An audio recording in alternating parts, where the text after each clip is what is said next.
Great. Good morning, everybody. I'll call the organizational meeting to order at 8:30 a.m. on October 27th, 2020.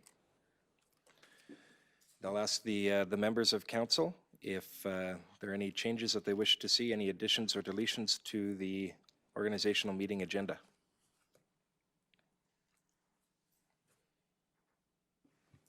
I'd make the motion to accept the agenda as presented. Okay. All of those in favor?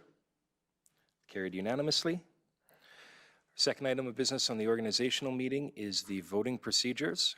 And with this, we're asking if council to confirm the voting procedures that they'd like to use for this meeting if the need should arise. And so that is before you, essentially outlining that if we have to do any, if there is an election for the Reeve and Deputy Reeve, so if the positions are not acclaimed, that would be done by secret ballot, and under council's bylaw, the ballots would be destroyed at the end upon motion from council.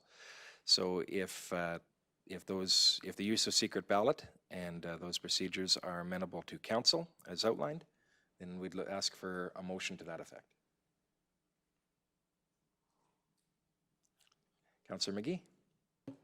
I move to accept the procedures as written. Thank you. Any further discussion? Call the motion to those. All in favor? And carried unanimously. Okay. Our third order of business is the election of Reeve. And so at this point in time, I'll ask the members of council if there are any nominations for the position of Reeve. Councillor King? I would like to move that we nominate Mr. Whitstock to be Reeve, and that would be my nomination. Okay. Councillor Whitstock, do you accept? Yes, I will. Thank you very much, Council. Okay. Are there, I'll ask a second time, are there any other nominations for the position of Reeve? And a second time, and a third time. So can I have the, with that, if there are no other nominations, I'll be looking for a motion that nominations cease. Councillor Christie? I move nominations cease. Okay. All those in favor? Carried unanimously. So with that, I will declare Councillor Whitstock as Reeve Whitstock for the upcoming year. And if you give us a moment, we will administer the oath of office, and afterwards I will turn the meeting chair responsibilities over to Reeve Whitstock. Well, thank you, Council. I'm thrilled. But thank you for your confidence. I do want to continue on as we have been continuing on, and it's going to be great to have this council for the last year of the term situated the way we are.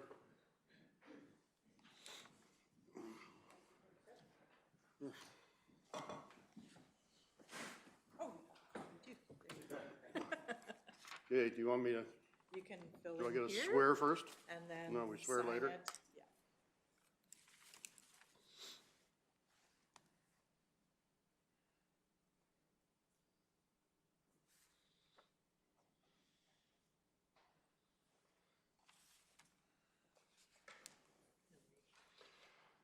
Okay, I, Jerry Whitstock, do swear that I will diligently, faithfully, and to the best of my ability execute according to law the office of Reeve for Kneehill County, so help me God.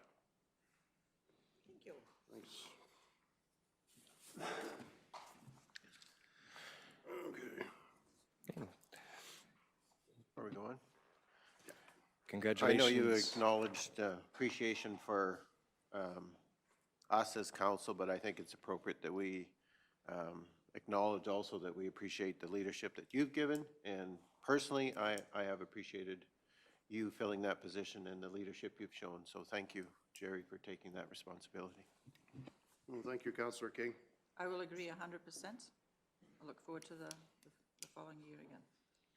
Okay, well, thank you, Council. You've made it easy for me. And I'm very grateful. Okay, thank you. We will now go on to agenda item number 4, election of Deputy Reeve. Looking for nominations.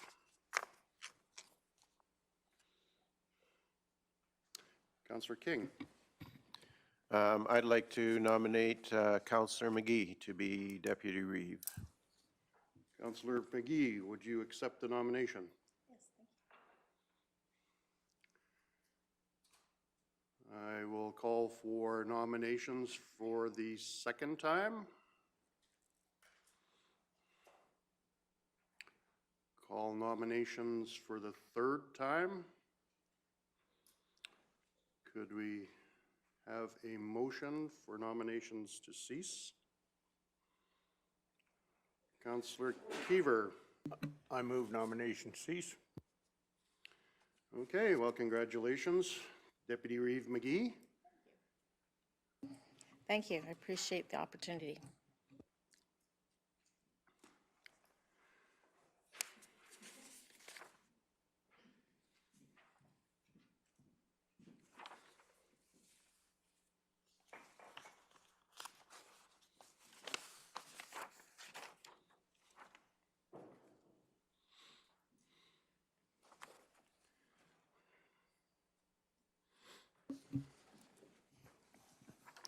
I, Faye McGee, do swear that I will diligently, faithfully, and to the best of my ability execute according to law the office of Deputy Reeve for Kneehill County, so help me God.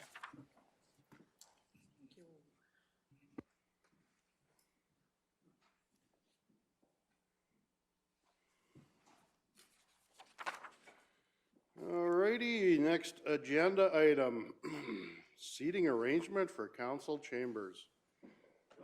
This is the lottery.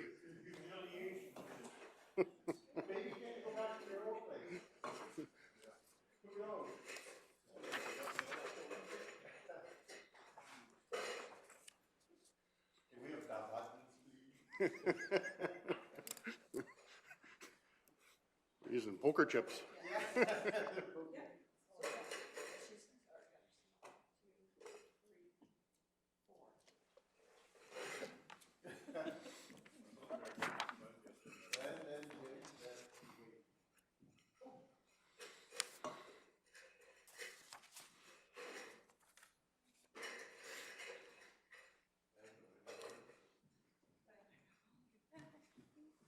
Got a couple extra in there? She's getting her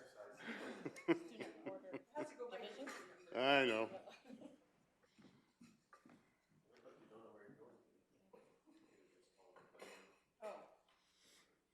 Buy me a secret.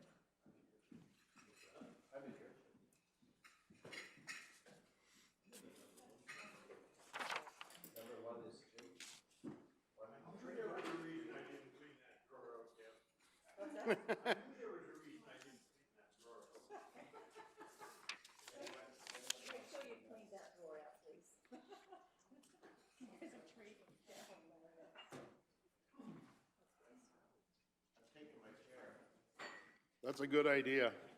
Takes a long time to get these puppies set up. Whether they want me to or not, I'm taking my chair. I think that's smart.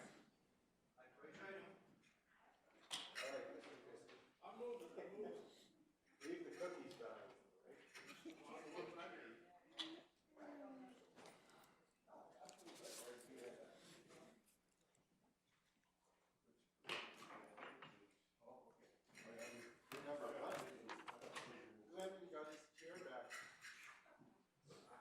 And his drawer.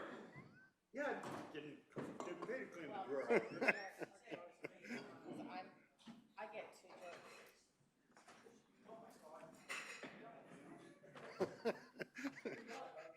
You didn't clean that one out either? I never put anything in that other than my pen, so I don't know whose that stuff is. That's why we rotate you, Debbie, because you're good at taking care of those things.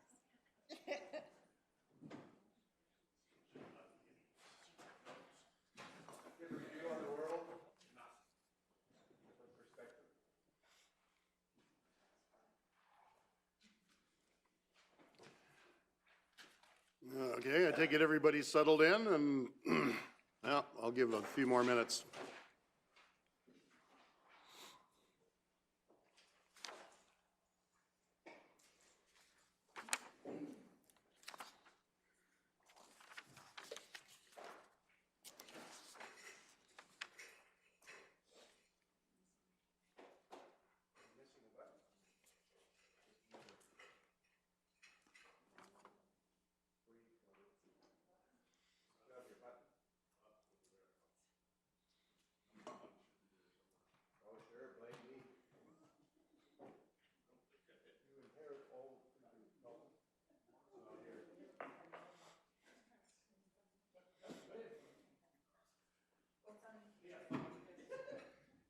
Not to be worn on your lapel.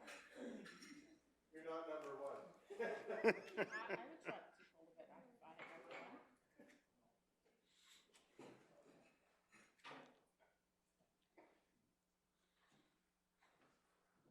Okay, we've got all the poker chips back in the bucket.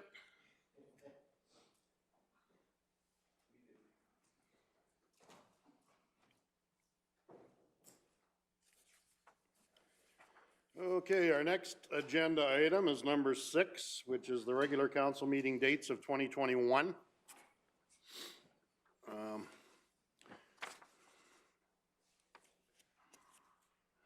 You want to take that one, Mike, or? Yeah, I can do. We're recommending that council maintain the same schedule for regular council meetings as you have in the past. There are some exceptions that we've outlined in there where you have other commitments, whether that be RMA, whether that be coming up on the Christmas season, as well as dropping down in the summer, which has been council's normal practice. Essentially, by confirming these dates here today, you're meeting the MGA requirement of setting your council meetings and eliminating the need to advertise them as special meetings or coming up on there. Of course, all council dates would still be advertised on the website and whatnot.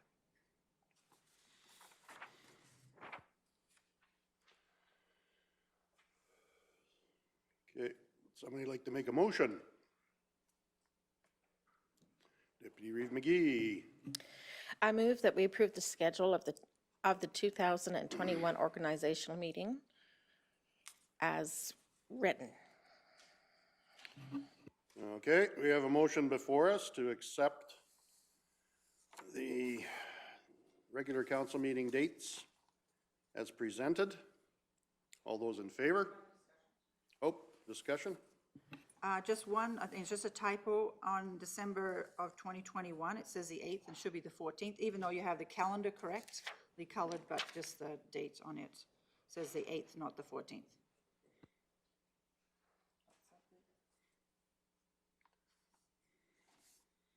Okay, you got me buffaloed. You're talking December of 21? Oh, sorry. Okay. Okay, sorry, I was looking at the calendar and not the RFD. Okay. Okay. So that would be amendment to the motion?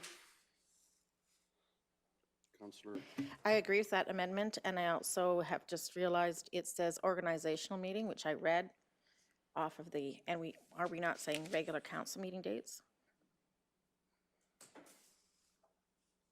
In the package, the motion Oh, it's includes for all of both. those. Okay, great. Sorry, I read it wrong. Thank you. So Deb, yes, I agree with the amendment. I guess Councillor Penner, I'm just looking for clarification because on mine, it says the council meeting is scheduled for December 14th. Are you saying we're not on that date? No, we are on that date, but on the RFD here that's on the screen, on the left-hand side, under December 21st, it says December 8th, not December 14th. Were you recording the minutes? Under discussion options. Okay, I see where you're looking now. Sorry, in the discussion.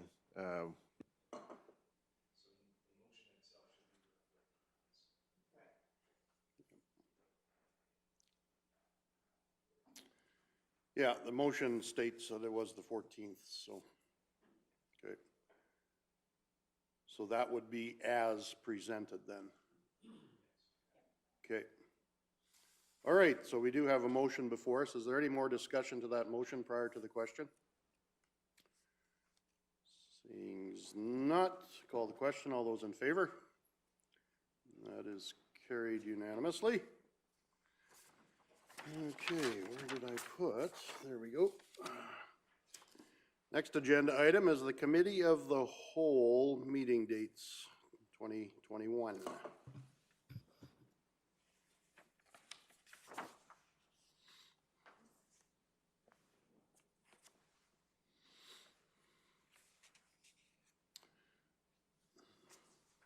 Mr. Hogan? So this item is akin to the last one. So this is council establishing the regular dates for their committee of the whole meetings. Again, we're recommending that council maintain the same schedule as you have in the past, which is the third Tuesday of every month at 8:30 a.m. with the following exceptions. So we would have some months where there was not a committee of the whole meeting. This largely is in relation to conflict with other events like RMA and wanting to drop down in the summer, and the October 19th one that we're suggesting not be held is because that date actually falls between the election and the first regular council meeting. So we're suggesting that we wouldn't have a committee of the whole meeting that date and move the December committee of the whole meeting to December 7th. So council, through this motion, would be adopting the set schedule with those outlined exceptions. So again, meeting the requirement to advertise those regular meetings without us needing to put out a separate publication each time. Of course, we would advertise them on the website, and we do put it out there that there, with council schedule, that there are meetings upcoming as well. Thank you. It's council's wishes.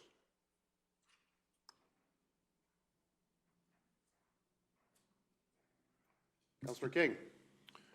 I'd make the motion that council approve third Tuesday of every month at 8:30 a.m. for a committee of the whole meeting with the following exceptions. To be March 16th, 2021, July 20, 2021, August 17, 2021, and October 19th, 2021. And the December committee of the whole meeting to be held on December 7th, 2021. Okay, thank you. Is there any discussion to that motion?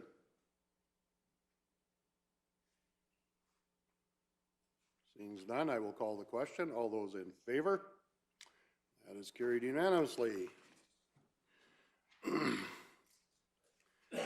Next agenda item is number 8, MPC meeting dates. Mr. Hogan. Okay. Following along the same line is this is council establishing the regular dates for the Municipal Planning Commission meetings. We're suggesting that the meetings occur on the fourth Thursday of each month, which would be maintaining the existing schedule, and again outlining some following exceptions. The November meeting to be held on November 18th, as the regular one would conflict with RMA, and the December meeting to be held on December 16th. And we're only recommending that because if it fell to the normal schedule, this would be December 23rd. We usually don't schedule meetings that close to Christmas.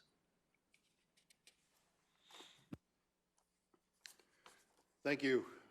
It's council's wishes. Councillor Penner. I'll make the motion that council approve the scheduling of the 2021 meetings as presented. Okay, thank you. We have a motion to approve as presented. Is there any discussion to that motion? Seeing as not, call the question. All those in favor? That is carried unanimously. Okay, our next agenda item will be the 2020-2021 board and committee appointments. And anytime you're ready, Mr. Hogan. Okay, all of the items from this point on are your board and committee appointments. And so just going through the committees on each one, appointing members of council, appointing members at large to each. The first item before you is the Agricultural Services Board. And so looking for council to make 3 motions here that council appoint some of its own members to the Agricultural Service Board and an alternate. as well as appointing a chairperson in the second motion and appointing a member at large for a 3-year term. So one of the differences between Ag Services Board and some of your other boards and committees is that the members at large are appointed for a multi-year term, and one of those terms expires each year. So there is overlap between the board members.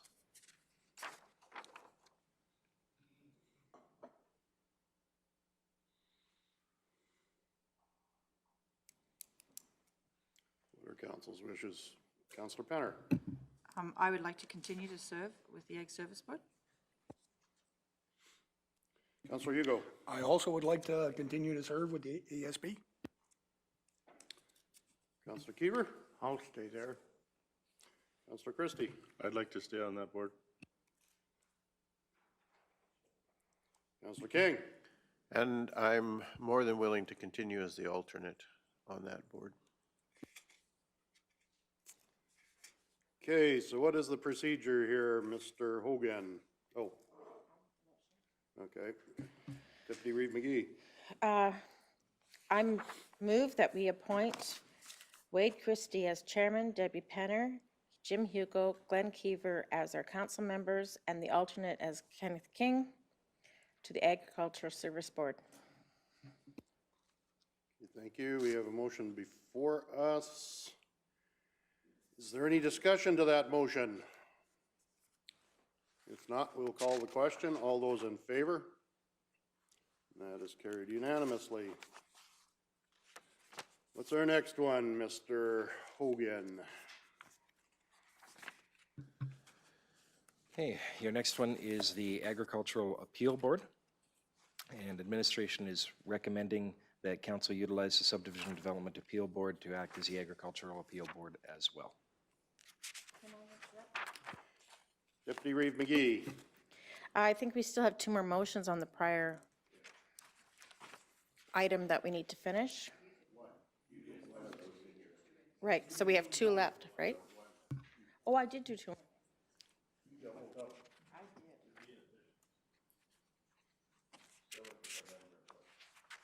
That's correct, yes.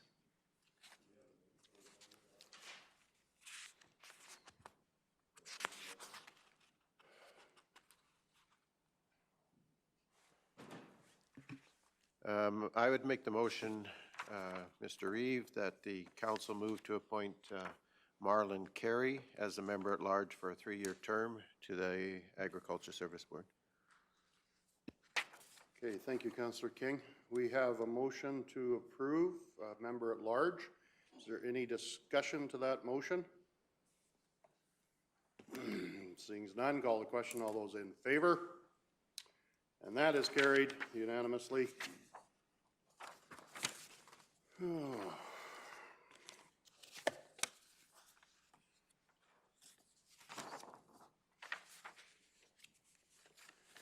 Okay, Mr. Hogan.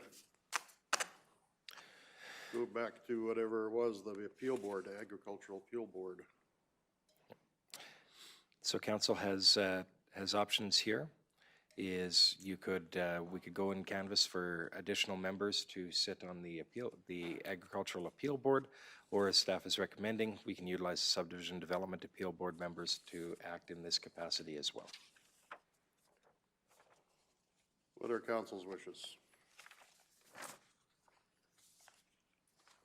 Councillor King? Just have a question. Are the members of the Subdivision and Development Appeal Board aware of the fact that they might also act as the Agricultural Appeal Board? Have that, I mean, if we appoint them, are they aware that that's part of their duties when they agree to serve on the Subdivision and Development Appeal Board? Yeah, I would have to defer that to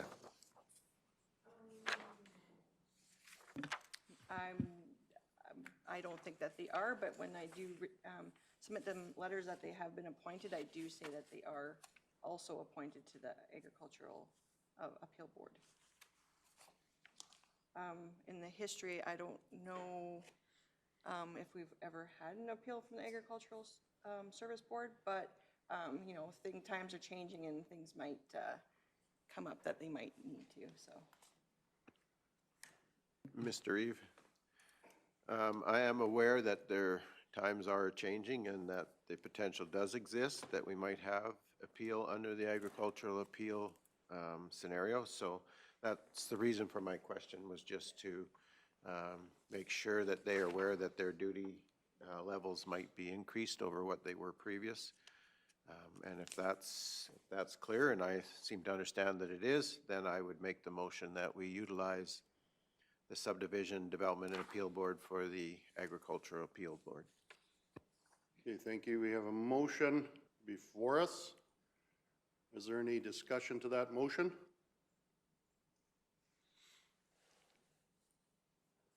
Seeing as not, I'll call the question. All those in favor? That is carried unanimously. 9.3, Regional Emergency Management Advisory Committee. Mr. Hogan. As council will recall, just recently, you've approved the new terms of reference for the Regional Emergency Advisory Committee. So say terms of reference, that was actually within the element of an agreement and a bylaw. So in the past, we've had to appoint people to two separate committees that basically did the same function. We've streamlined that to appoint to one. So the Regional Emergency Management Advisory Committee is the one that oversees or provides policy direction regarding the overall emergency management systems within the county and the region. And as per the agreement reached with the other municipalities, we'd be looking for one primary member and one alternate member who would attend those meetings.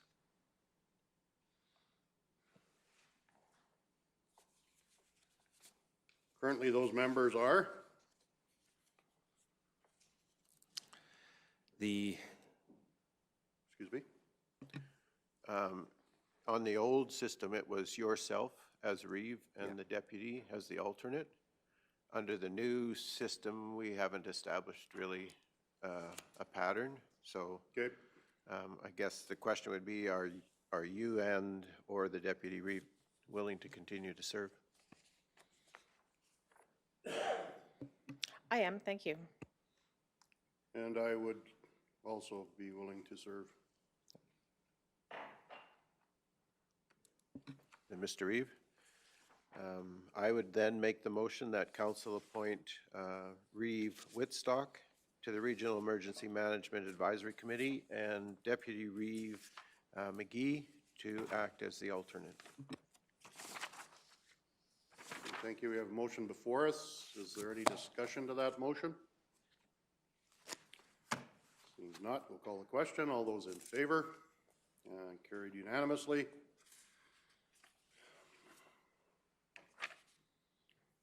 Okay, next agenda item. I don't know, my papers are all screwed up here. So is it the Subdivision and Development Appeal Board?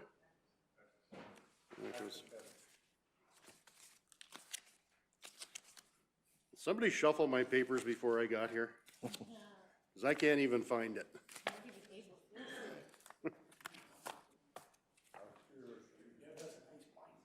Yeah.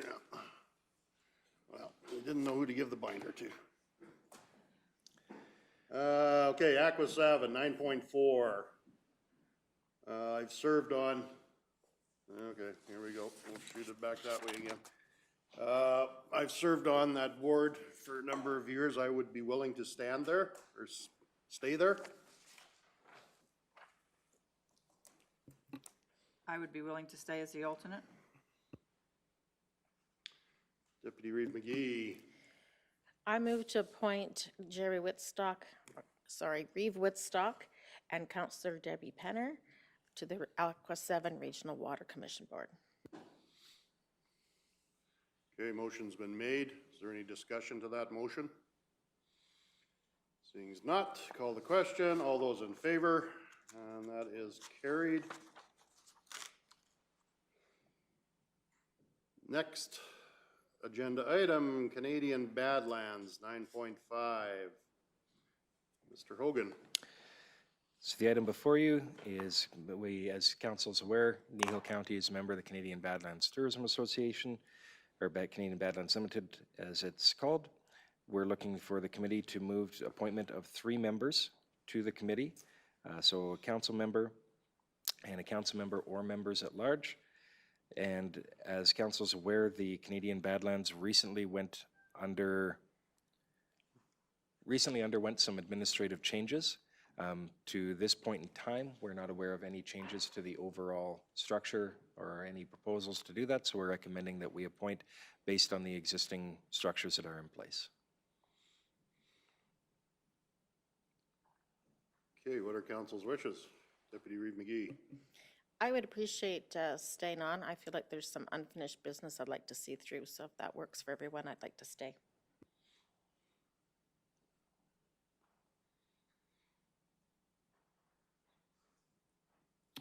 Councillor King. I really haven't had much to do with the Canadian Badlands, and so I would just as soon not be appointed at this time to be an alternate or a member at large. Okay.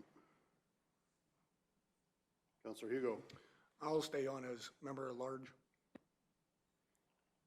Okay. Somebody want to volunteer as an alternate?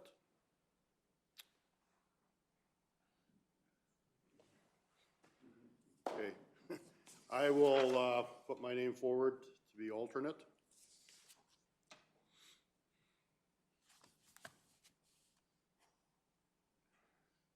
Councillor King. Based on those members volunteering, I would move that council appoint 3 members to the Canadian Badlands Limited Committee. The council member to be Deputy Reeve McGee, a member at large to be Councillor Hugo, and the other member at large to be Reeve Whitstock. Okay, we have a motion. Is there any discussion to that motion? Call the question. All those in favor? And that is carried unanimously. We will have a discussion about Canadian Badlands in our regular council meeting. Is there some action happening there? Our next agenda item is 9.6, Central Alberta Economic Partnership, CAPE.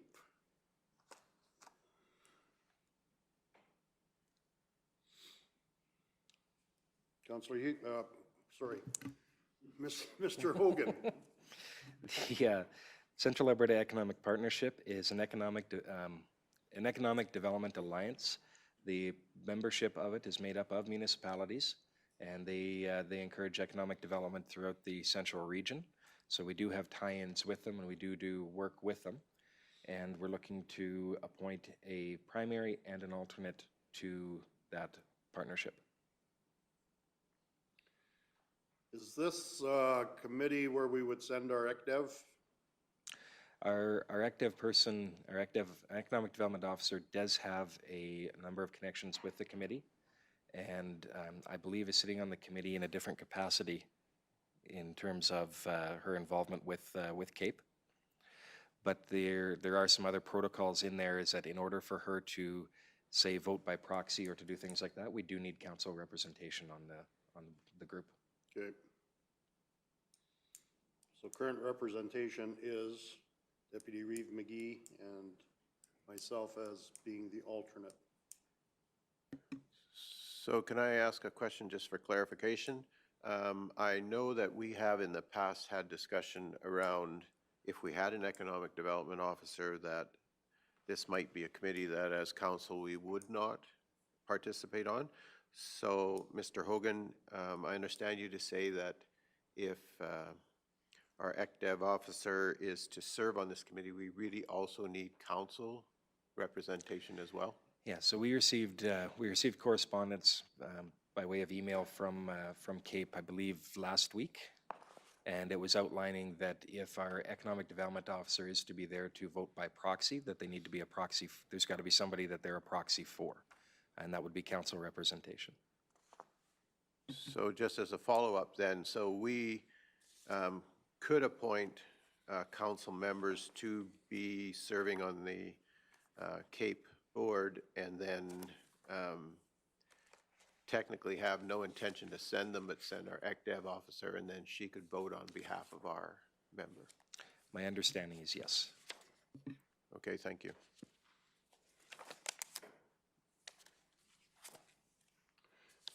Deputy Reeve McGee. I'm willing to remain on. Okay. Does anyone want to volunteer as being the alternate? Councillor Hugo.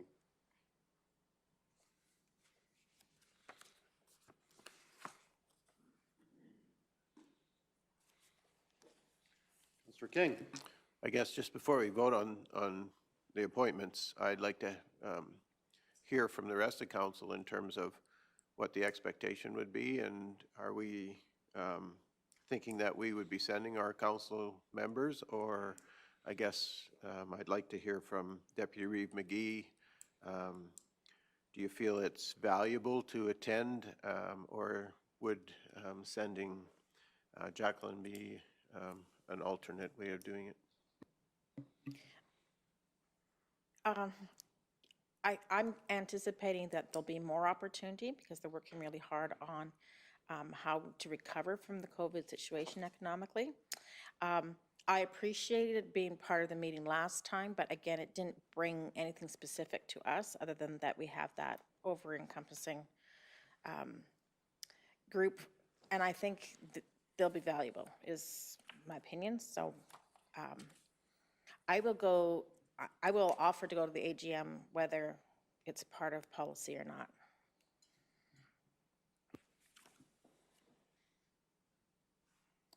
Councillor Hugo. I see where you're going, Councillor King. I agree that our ECDEV probably has more experience in economic development and more knowledge of what is coming down the pipeline. So I don't see, we can appoint two of them, but for council to go to these meetings, I really don't see much use for it. She could come back and probably report better than we could, because she knows everything that's going on, or she should know everything that's going on economically in our county.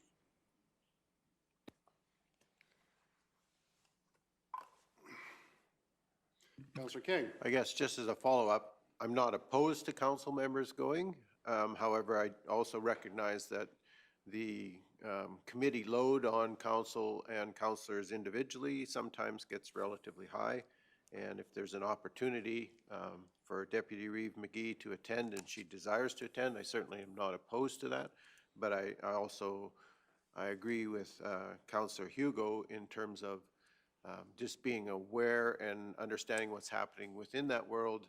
Certainly our economic development officer is probably better suited to look at the opportunities that are coming. So I really would like her to be there. And if she's serving on that partnership in some other capacity, that's great. But certainly to represent Kneehill County, I think there's an opportunity there for her. So.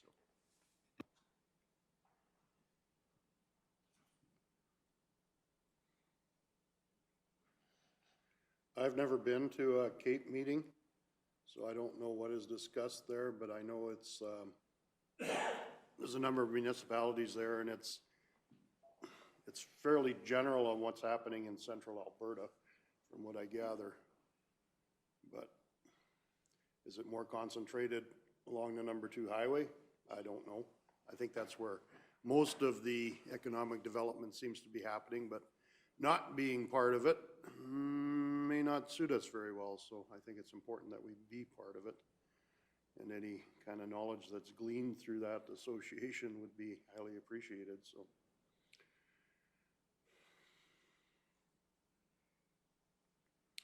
So we got a motion before us. Councillor King.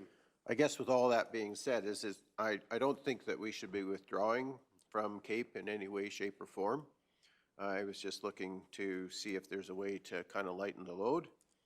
However, we have 2 willing volunteers, and so I would make the motion then to appoint Deputy Reeve Whitstock to the Central Alberta Economic Partnership. Oh, sorry, Deputy Reeve McGee. Thank you. I just promoted you, Faye, and demoted Jerry. Demoted Jerry. Yeah. No problem. Sorry. To appoint Deputy Reeve McGee and as the to the committee, and then Councillor Hugo as the alternate. Okay, we have a motion before us. Is there any further discussion to that motion?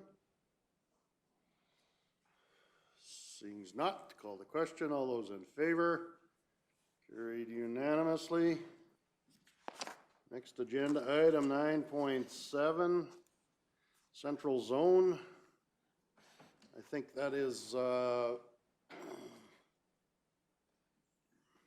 go ahead, Mr. Hogan. Thank you, Mr. Reeve. Through you, the Central Rural Municipalities of Alberta Zone 2 Director Committee. This is the committee that all the Zone 2 member municipalities have membership of. They largely get together and talk about and set the upcoming agenda for the broader zone meeting that's attended by all the elected officials within Zone 2. The general membership of this is comprised of Reeves and CAOs, and we're recommending that we continue our past practice of appointing those individuals to this committee. Okay, what's council's wishes? Councillor Penner. I'd make the motion that council move to appoint the Reeve and the CAO to the Central Rural Municipalities of Alberta Director Committee and appoint Deputy Reeve McGee as the alternate. Okay, thank you. We have a motion before us. All those in favor? And that is carried unanimously. 9.8, Police Advisory Committee. Mr. Hogan. Okay. The Police Advisory Committee is related to the Three Hills RCMP detachment. So they meet regularly to basically act as a liaison committee with the detachment here. It's where information around stats, current trends, upcoming future initiatives, things like that occur. The committee generally meets roughly 5 times a year, and the current representation on that committee is Councillor Hugo as the member, Deputy Reeve McGee as the alternate, and we're recommending that council appoint a primary and an alternate for the upcoming year.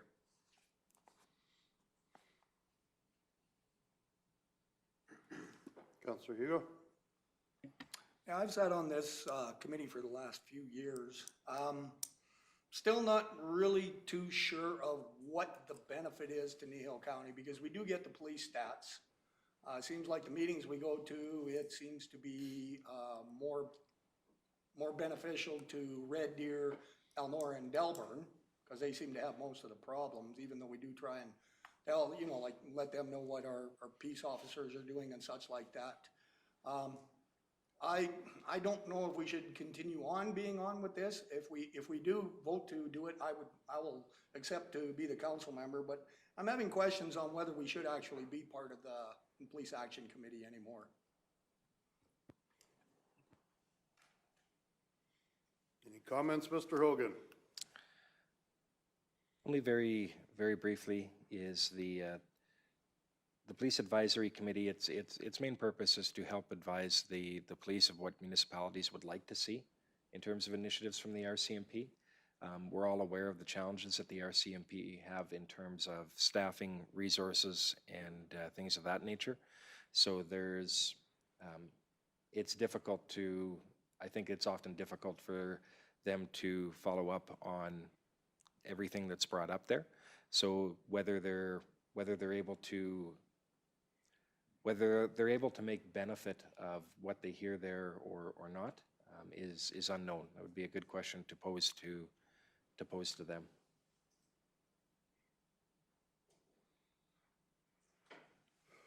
Councillor Christie. I think it's important that we sit on that board to get our voice to the detachment for sure. I realize that they've had a high turnover of staff in the last 18 months, but it looks like there might be some stability coming in there. But I think we need a voice there for sure. Councillor Hugo. Yeah, Councillor Christie, yeah, of course, I have seen the high turnover of staff, and, some of them are there for 8 months, 10 months. As an advisory committee, or trying to get our concerns known to the RCMP, I sometimes question if we are actually, because they do have a mandate where they're, what they're supposed to do. They realize rural crime, this and such, but they do have a mandate, and they do have a huge, huge area to cover. if you all feel that we should be on that committee, I will gladly sit in there again and try and voice our concerns, but sometimes I think that the mandate of the RCMP and the limited staff power they have there and such like that is a very limiting factor in our municipality and Red Deer and North. Deputy Reeve McGee. I see the reason to question for sure, but I also believe that part of advocacy is to stay there until it can become more useful for us. Maybe that's part of our own objectives, is how to make it more useful to us and to represent that. I think advocating for our needs with policing, especially now that we have this great huge bill that we're paying annually, I think we should insist on our voice being at the table. That's my opinion. Councillor King. I'm 100% behind what Deputy Reeve McGee just said. I think since we are making a fairly substantial contribution to policing costs in our area, we ought to be at that table, and we need to be saying what it is that we want. And so I support what Deputy Reeve McGee just said, and I think we need to be at that table, and we need to be vocal about what it is we have for expectation. Thank you. I would tend to agree with the synopsis here, because it is, I mean, if we're not at the table, our concerns are not being looked at. And I think it's incumbent upon us to be at that table, to tell the Police Advisory Committee what it is that Kneehill County is looking for, what it is that we would like to see done in our part of this detachment, and basically push our agenda forward. If we don't push our agenda forward, we will be left behind.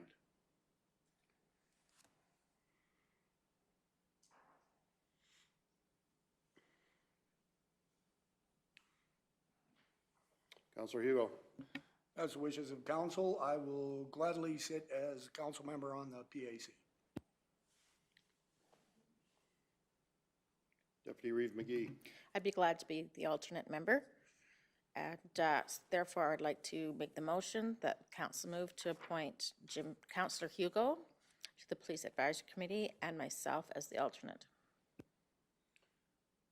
Okay, and as alternate, you are able to sit on those meetings without having the ability to vote, but there is a way to be informed, I guess, is where we're going with this. So to have a couple members there every once in a while probably does not hurt.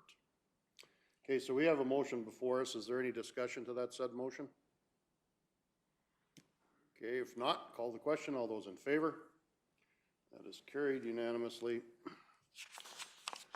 We will now go on to 9.9 Community Futures. Mr. Hogan. Community Futures Wild Rose is a nonprofit organization that works with the business community and is governed by a volunteer board of directors. Many municipalities are a member of this, given the work that it does with business startups, whether that's attraction or strengthening of current existing businesses. And so we're recommending that council move to appoint a member and an alternate to the Community Futures Wild Rose. Councillor Christie. I'd like to continue on this board. It's been really active with COVID and the federal money that's been granted, where they've been very successful, both in our community and south. So it's been pretty successful. So, Councillor Keever. I'll stay as alternate. Okay.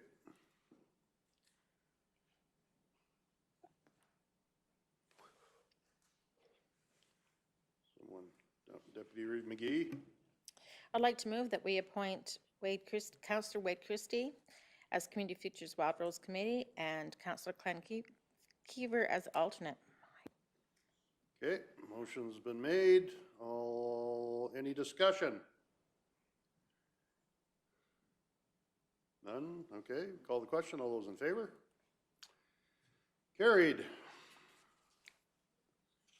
Next agenda item, Dr. R&R. Mr. Hogan. The Doctor Recruitment and Retention Committee is one that the regional municipalities are all members of. The committee works with the doctors and the medical clinic for the purposes of attracting doctors to Three Hills and attracting new doctors to the Three Hills and retaining the ones that are here. Under the current terms of reference, each member is to appoint somebody, and we're recommending the council appoint a primary and an alternate to the group. Councillor King. I have a comment before anything else. I think that the committee is slowly getting around to the fact that they're more about retention than recruitment. We really have very little ability to recruit doctors. It's done mainly by the doctors active in the clinic and through the provincial AHS system. So that committee is wandering a little bit at this point in time, but I would like to continue to serve. I think we can give some direction there. So if the council is agreed, I'd like to continue to serve as the member there. Thank you, Councillor King. And I would let my name stand as the alternate. Councillor Penner. I think you've both represented us very well, so I'd like to appoint Councillor Ken King to the Doctor Recruitment and Retention Committee and Reeve Woodstock as the alternate. Okay, we have a motion. Any discussion to that motion? Seeing not, call the question. All those in favor? That is carried unanimously. 9.11, Drumheller and District Solid Waste Management Association. Mr. Hogan. The Drumheller and District Solid Waste Management Association is the waste disposal provider for, sorry, I shouldn't say for our area, but is the one that we're a member of. And so while the county handles the collection of garbage from the residences and in the hamlets and the transfer and operates the transfer stations, so what we'd call the collection or curbside, once that garbage is there, then it is disposed of at the Drumheller Regional Landfill. And the agency that looks after that part of the process is the Drumheller and District Solid Waste Management Association. And we're recommending that council appoint a primary and alternate to represent us on that with that association.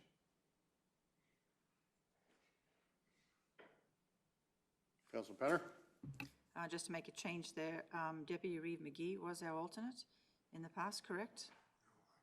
You were last year, Jim? Oh, okay, sorry. Yeah, I stepped aside last Okay. term, yeah. And I'm on the executive, and I'd like to continue being on that board if everybody would agree.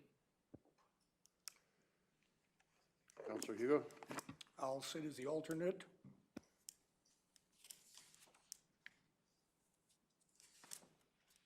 Councillor Christie. I make the motion to appoint Councillor Penner to the Drumheller and District Solid Waste Management Association and Councillor Hugo as the alternate. Okay, we have a motion before us. Any discussion? I would just like to say that you've served us well on the board.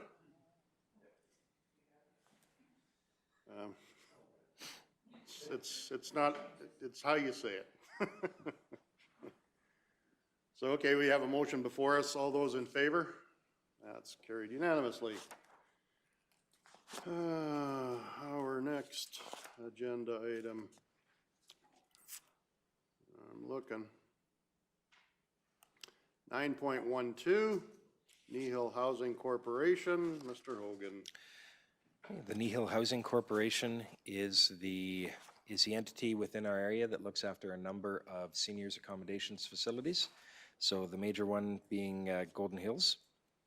This is a body that does have requisition authority. This is the seniors requisition and things that you see on the tax bills.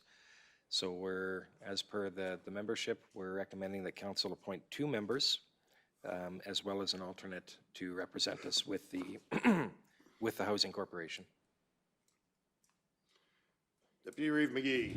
I just wanted to add to your comments, as as well as seniors, it's also low-cost housing as a separate entity, so there's two items there that it works. And I think our being on this group has been really important. So I'm glad to stay on the committee if you would have me. Councillor Keever. I would stay there too, and it's one of these boards that I thought was gonna be kind of boring, but man, the last 2 years since COVID-19 hit us has been exciting.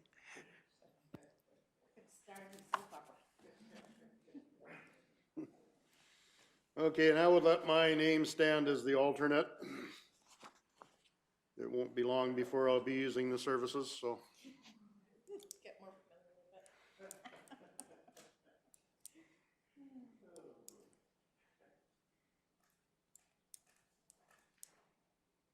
Councillor King. Okay, I'd make the motion then that council move to appoint Deputy Reeve McGee and Councillor Keever to the Kneehill Housing Corporation, and that Reeve Whitstock would serve as the alternate. Thank you. We've got a motion before us. Any discussion? Call the question. All those in favor? Carried unanimously. Next is Kneehill Regional FCSS. Mr. Hogan. The Kneehill Regional Family and Community Support Services Board. So as council is aware, Kneehill Regional Family and Community Support Services Board, or FCSS, is a partnership between the regional municipalities as well as the provincial government that largely comes in the form of funding.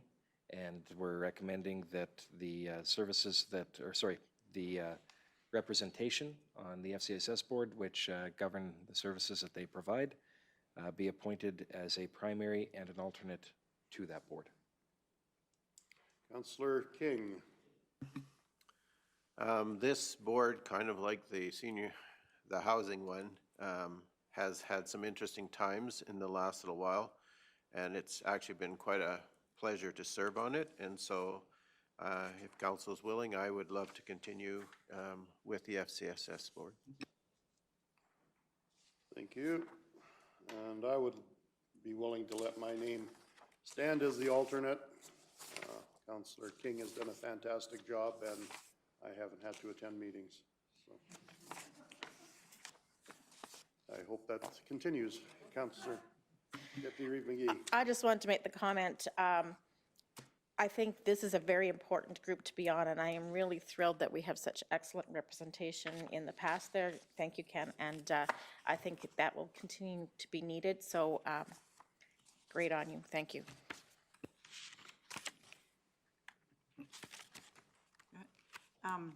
Thank you, Ken. I think times are really hard with FCSS, and the budgets, what I've seen and whatnot else, you've worked hard at it, and going forward, I think we're going to stay as strong as we can with your representation and Reeve Woodstock as your alternate. So I'd make the motion to appoint Councillor Ken King to the Kneehill Regional FCSS Board and Reeve Woodstock as the alternate. Thank you. We have a motion before us. Any discussion to that motion?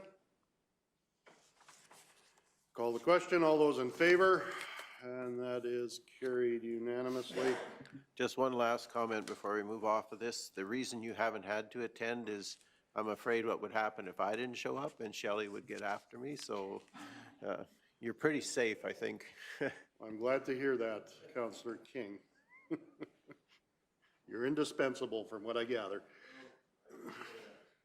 Okay, our next agenda item, 9.14, Kneehill Regional Partnership Steering Group. Mr. Hogan. This item that's before you, as council is aware, during the regular council meeting, you've got a council item on that to redo the protocols for this group. So when we looked at this, we administratively are still recommending that council make appointments to this group under the existing terms of reference. The reason being for that is we don't know if all of the other partners have adopted the new protocols. And so if they haven't, then there's got to be a body in place to deal with that.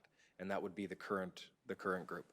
So we're asking that, recommending that council make the appointments under the existing protocols. You may actually appoint new people to a new protocol later today, but of course that wouldn't be official until all of the partners are a part of it. The goal of both this one and the newly proposed one that you're going to see later on today is to foster regional cooperation, to find efficiencies between the municipalities and ways of sharing services between the varying members. And with that, we would recommend that council appoint a primary and an alternate to this group. Councillor McGee, or Vice. I'm willing to represent us. If everyone accepts the changes, you will see that the chairperson will not necessarily be a Kneehill County person as it had been in the old ways.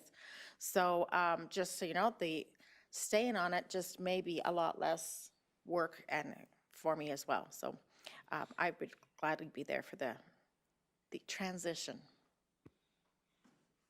Councillor Christie. Faye's done a really good job of representing us and hasn't called on the alternate member, so I'll just continue being the alternate member, but it's something that's very important to me, so. Councillor King.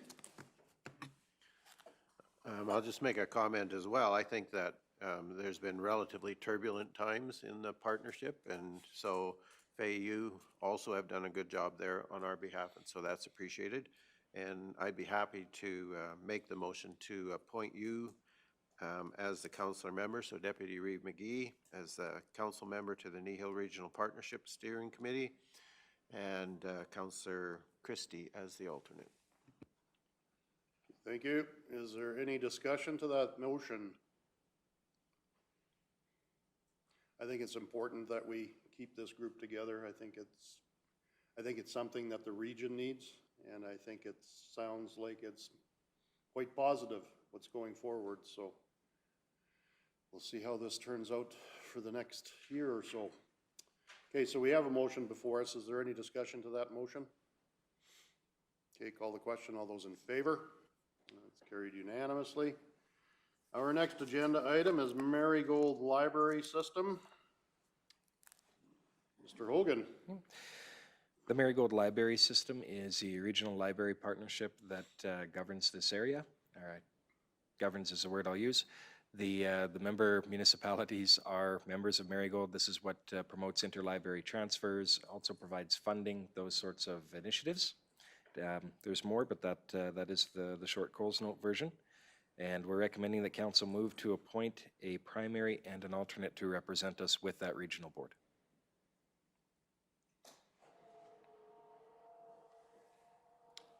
Mr. Keever. I've been on this board the whole time I've been on council, and one of these times I'm going to learn how to read. But it's a board that's going to see some interesting times with the new building being built, and I don't know quite where they're going to get all the money, so I would like to stay there. So you can donate. Your money. Not happening. Councillor Hugo. I will sit as the alternate member. Okay. Councillor Penner. I'll make the motion that we appoint Councillor Keever to the Marigold Library System Board and Councillor Hugo as the alternates. Okay, we have a motion before us. Is there any discussion? Call the question. All those in favor? That is carried unanimously. Our next agenda item is Mayor's Reeves Liaison Committee. Mr. Hogan. So this, the Mayors and Reeves Liaison Committee in large part functions through the RMA. You've seen the, I don't know if all of council has seen, generally those invitations go out for prior to that meeting. There are some other ones around. As the name implies, it is generally the Mayors and Reeves that attend these. And so we're recommending that in following with that the Reeve be appointed to the committee and the Deputy Reeve as an alternate. So while those are the memberships, this is really just council's way of authorizing attendance at those meetings. Okay, thank you. It's been hit and miss having these meetings because of COVID and what have you. So notifications have been slow and sometimes non-existent. So I'm assuming that I have kept up with the meetings, but on the other side, there haven't been any, so. Yeah.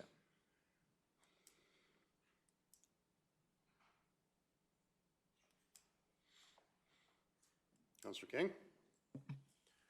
So in realization that they're likely to come back into a more physical attendance matter, I would move to appoint Reeve Whitstock to the Mayor's and Reeves Liaison Committee and Deputy Reeve McGee as the alternate. Okay, thank you. We have a motion before us. Any discussion? Call the question. All those in favor? Carried unanimously. 9.17, Medical Clinic Enhancement Services Review Committee. Mr. Hogan. Yeah, so the Medical Clinic Enhanced Services Review Committee was initially established to review, provide input, and assess medical services that were being offered within the community. This has tie-ins to other functions such as possible rent reductions and elements such as that. I don't believe that the committee has met that often, at least in the past little while, though in the past it has. So we're under the current terms of reference. The appointments are listed as the Reeve and as well as 2 members of council. And we're recommending that council follow through with appointing the Reeve and 2 members of council to the Medical Clinic Enhanced Services Review Committee. Councillor King. If council's so wishes, I'm willing to continue to serve on that committee. Councillor Christie. I'm also willing to keep on that board. I kind of enjoy it. Okay. Anyone care to make a motion? Deputy Reeve McGee. I move to appoint the Reeve and Councilmember Ken King and Councilmember Wade Christie to the Medical Clinic Enhanced Services Review Committee. Okay, thank you. We have a motion before us. Any discussion to that motion? Seeing not, call the question. All those in favor? That is carried. Next agenda item is 9.18, Municipal Planning Commission. Mr. Hogan. The Municipal Planning Commission is one of the development authorities within the county. So as council is aware, the majority of our permits are permitted uses and development works through the administrative development officers. However, there are a number that come to the Municipal Planning Commission because they're discretionary or other reasons, and staff doesn't have the authority to necessarily process those. So those are the ones that Municipal Planning Commission deals with, and we're recommending, sorry, I shouldn't say we're recommending, this council needs to appoint members to this board or to the commission yearly. Their current practice, or your current practice, is to appoint all members of council as well as 2 members at large. One of the members at large currently on the board has expressed an interest in returning. The other has enjoyed his time on the committee but has chosen to not reapply at this time. So if council chooses to appoint a second member at large, there is a vacancy, and we did receive a number of applications that are listed within the RFD, and it's up to council as to who and how many you wish to appoint to the commission. Your bylaw uses the language of may, and so you do have some options there. Okay, thank you, Mr. Hogan. There has been some discussion about making MPC smaller. So I think, does anybody care to make any statements or suggestions? Or are you just fine with leaving it all of council? Councillor Penner. At times, I wonder if all of council needs to be on it. I think we do for sure need at least 2 member at large. I wouldn't like to change that number at all. If anything, I would have 3, but I guess I'd like to see a discussion around whether and why, I guess, all of council is on MPC.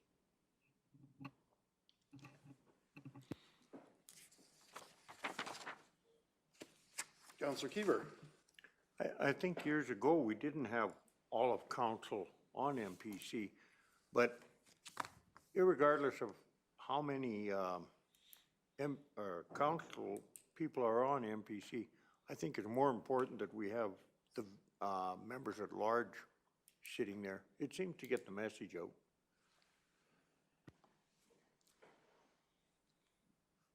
Councillor Penner. Like in saying, I'm not sure if we all need to be on there. I think it is valuable. We're all here. We hear exactly what's being presented to us. So it's a back and forward. Should we all be on it because it's very valuable listening? Just want to hear what everybody thinks. Councillor King. Certainly, I appreciate having the awareness of what's happening within the county and just sort of being more in the know that you get the information coming out of MPC. And so I found it valuable sitting there. I certainly understand some days when you look around the room and what's happening within the Municipal Planning Commission, you wonder why there'd be that many members there. But there are some developments that potentially coming forward within the county that have interesting political ramifications, and so I wonder if it's not appropriate for us to be at the table and to be in the know right from the beginning. But certainly I'm open to suggestions that it not be that way, but it certainly has been valuable for me to be a member of that Municipal Planning Commission. So.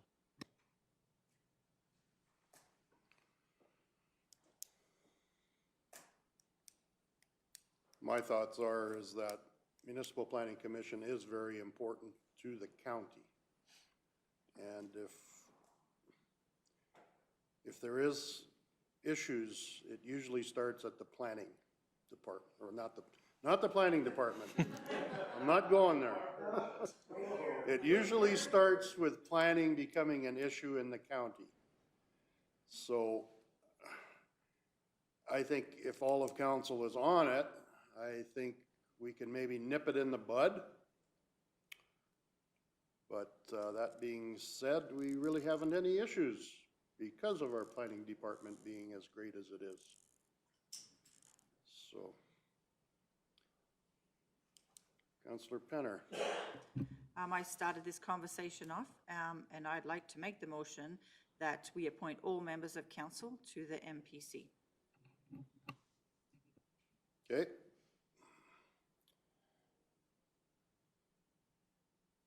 So we have a motion before us to appoint all of council to MPC. Any discussion to that motion?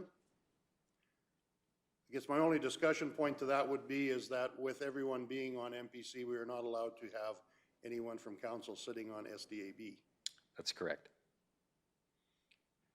But how many SDAB rulings do we have generally a year? Anyone know? One or two? We haven't had one for 2 years. Okay, so not even. And that year we had 2, so. Okay, all right. Okay. We have a motion before us. Any more discussion to that? Councillor King.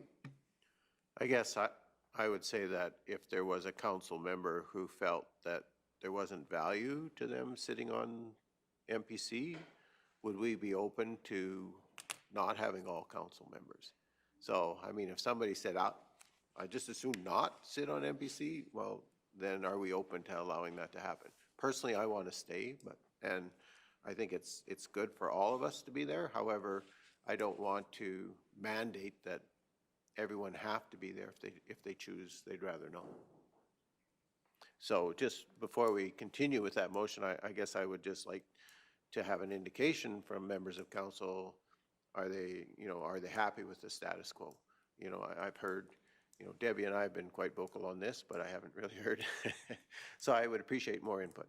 Councillor Christie. I appreciate being on MPC just to keep abreast of the policies and procedure, and seeing how we just changed them all. I think the information that we get from there is very valuable, especially up front before stuff gets to be a problem, so. Councillor Penner.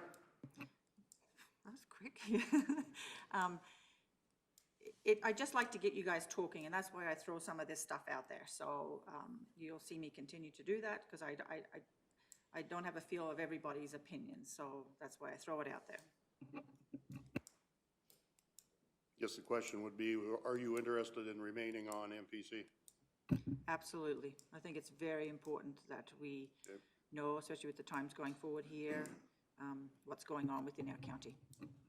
Okay, Councillor Hugo? I'll let my name sit for MPC. Okay, I've already stated that it is important, so, Deputy Reeve McGee. I will be glad to sit as well. I think it is important, but I really appreciate Ken, you checking. I think that's a good component. If you don't want to be there, we don't have to insist that all 7 are there. I think that's a good understanding to have had a communication about, so thank you for bringing that forward. Councillor Keever? I will let my name stand, but I still trouble with,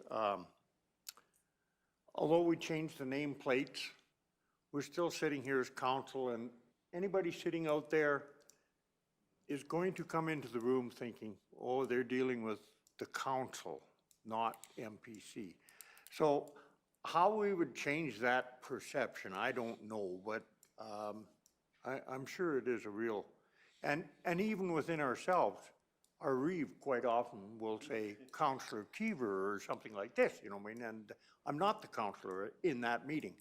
So it's a real perception problem. And I apologize for that. I always write down commission member on the paper, but I sometimes miss out on reading it. So, yes, Deputy Reeve McGee. I have the same concerns, and I'd like to suggest that we change the seating plan so that the members at large are in our 2 chairs here, where Councillor Hugo and I are, just so that the perception is that's who they're facing first, and then we'll take the remaining ones. It's just habit to sit at our table where we come for every meeting, but it makes it look like we're still in our position, so I think that might be a good way just to make the image look more apparent. Okay, sounds like a great idea.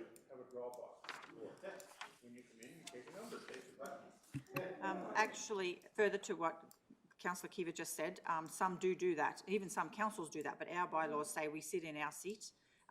But I don't mind that idea, just, or wherever Lorna puts our names, we sit, you know, that week, so. So Reeve, that probably means we have to take a look at the bylaws to make that work. And I will wait for a comment from Mr. Hogan. Right, I don't think so either. I don't believe there is a seating arrangement, but Yes, regarding Municipal Planning Commission, I don't believe we have anything that dictates how that seating occurs. so it sounds like the suggestion is to shake it up a bit.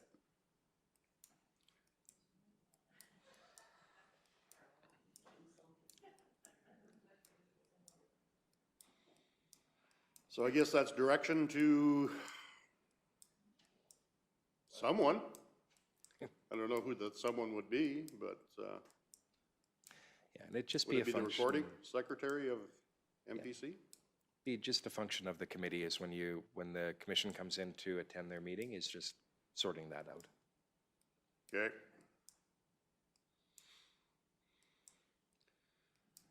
Okay, so I don't know if I must be getting tired. Have we appointed all of council to the, yes, we've done that?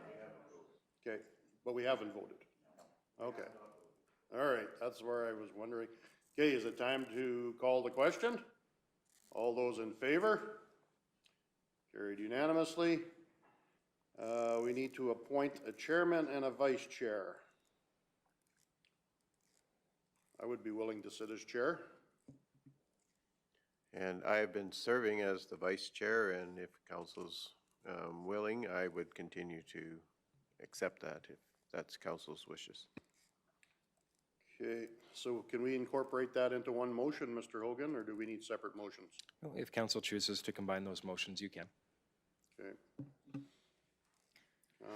Deputy Reeve McGee. So I move that council approve appointing Reeve Whitstock as chairperson and Councillor King as vice chairperson to the Municipal Planning Commission. Okay, we have a motion before us, discussion. Seeing as not, let's call the question. All those in favor? Carried. Opposed? Okay, I guess it was carried unanimously. We are now looking to appoint a member of large, if we so choose. Question, Reeve, I know we have a number of applications to review. Would it be appropriate to have a closed session discussion about the applicants prior to making a motion to appoint members? Okay, I will defer that to our CAO. It's council's choice. You could have that discussion, or if you're going to be talking about the qualifications that you see in the applications, you absolutely can do that in closed session.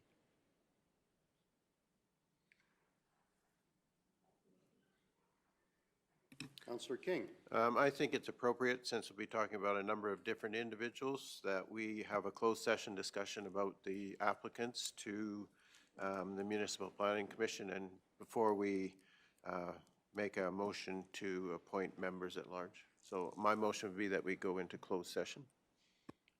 Okay, and that'll be at our regular council meeting, or are we gonna do it right now? Now? Okay, so the motion is to go into closed session at this point in time. That's a motion. All those in favor? And that is carried. Anybody need a break? Yes. I thought so. Morning coffee. Yeah, you're right, Ken, there are, okay, we are in closed.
I'd like to move to appoint Rick Vickery and Sonia Wigglesworth as our members at large to the Municipal Planning Commission.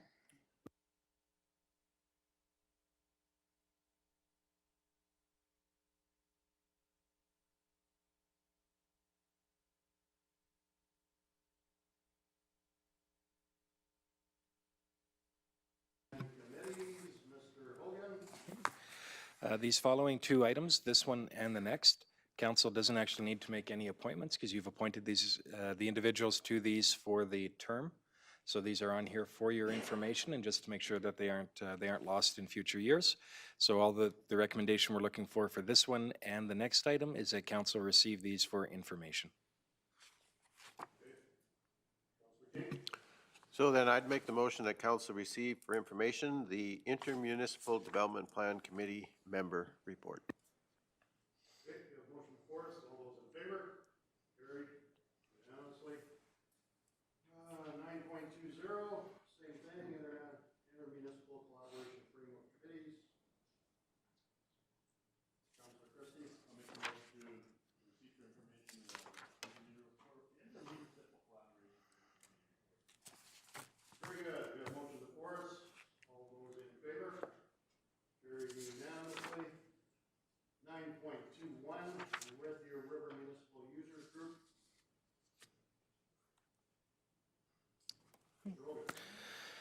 The Red Deer River Municipal Users Group, or RDRMUG, is a group that, it's an association of rural and urban municipalities, as the item says. The concerns that they look after are water use on the Red Deer River. Under our current membership, we're recommending that council appoint a member and an alternate.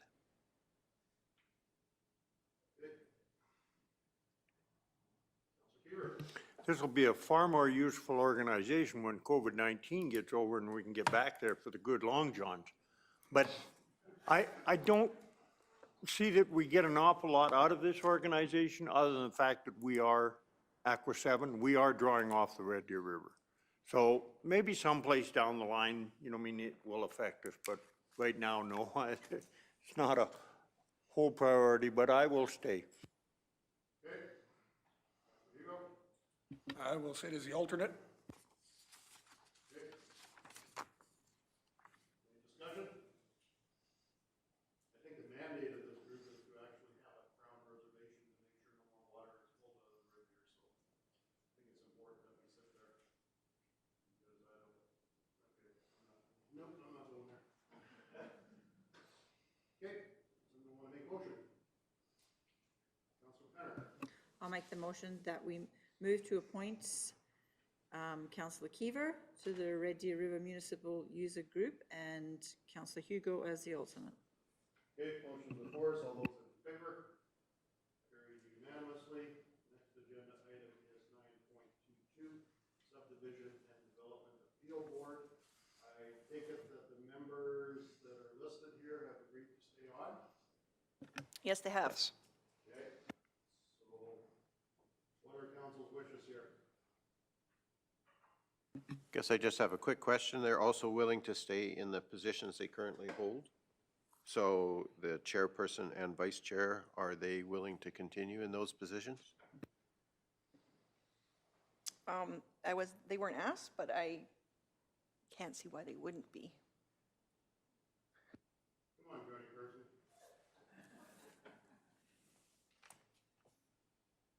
Okay. What are council's wishes? Should we add that they would also be representing the SDAD for the Ag Service?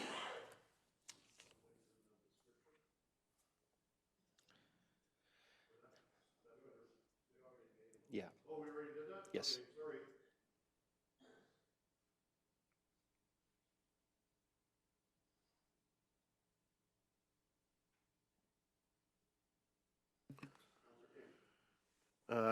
Seeing no further discussion, I would make the motion then to approve the following members at large to the Subdivision and Development Appeal Board for a one-year term. Maureen Chalak, Bill Zenz, Dennis Day, Kent Knutson, and Steve Cullum.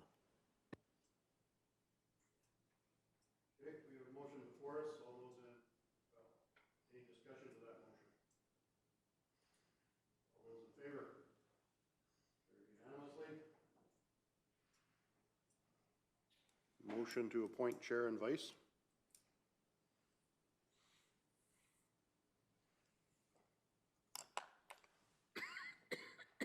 Counselor Penner. I'd make that motion that they stay as is, hoping that's okay, and they'll let us know if it's not, so. Okay, we have a motion before us to appoint Maureen Chalik as the chairperson and Bill Zanz as the vice chairperson for the position of Subdivision and Development Appeal Board. Any discussion to that motion? Seeing none, call the question. All those in favor? And that's carried unanimously. And I do believe that brings us to the end of our organizational meeting of October 27th, 2020. So I would adjourn the organizational part of this meeting and look for a motion to go into council. So moved. Okay, motion made to go into regular council meeting. All those in favor? Carried unanimously. We have an agenda before us. Is there any additions or deletions? I do have a deletion here from the agendas, 3.1. I do believe the presenter is not feeling well, so is not able to attend. We also have a deletion of 10.1, which would be the delegate, disposition of the delegate meeting. Is there any additions? Councillor Christie. Just a quick committee report on community futures. Okay, so that'll go into council and committee reports.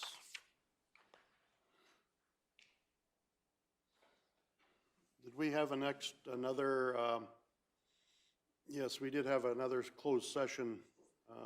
Any idea what section of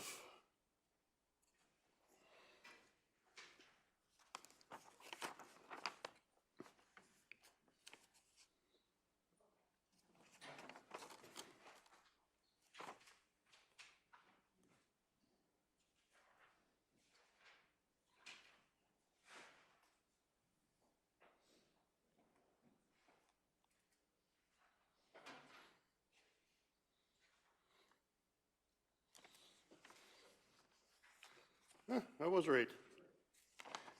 We have another addition to the closed session, section 17 to be added.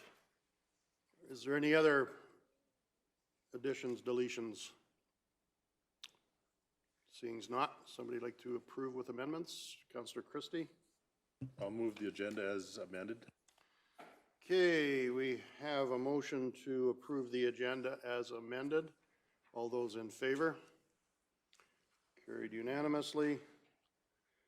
We pre-circulated the regular council meeting minutes of October the 13th, 2020. Are there any errors, omissions, concerns?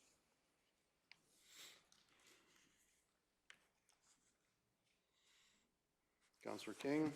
I'd make the motion to accept the October 13th regular council meeting minutes as presented. Okay, thank you very much. We've got a motion to approve the minutes as presented. All those in favor? Carried unanimously. We have a delegation due to appear at 10:30. There is a request for them to have the ability to set up prior to that, so we will now take a short recess and come back after they're ready to go. This will be a video conferencing presentation.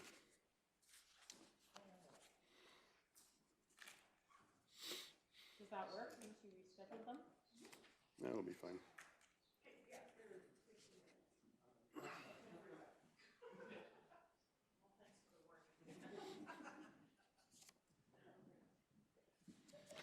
Oh, boy.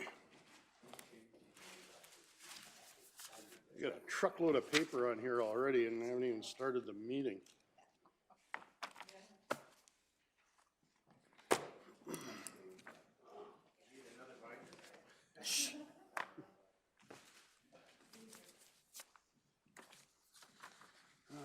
Which one is this one?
Okay, I would like to bring us back in session. It is 10:41. We have a delegation that is, sorry we're late, gentlemen. Just had some other business we had to take care of. I would like to remind you that we are in an open session today. So just wanted you to know that. What we'll do is introduce ourselves as council. You guys are good with audio, video on your end? Okay, have we got a technical issue here?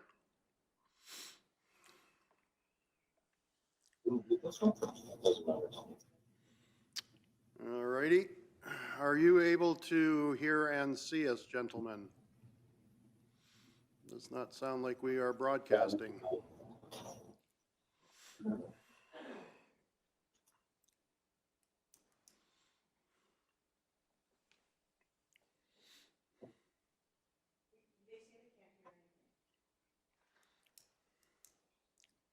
Technology is wonderful when it works.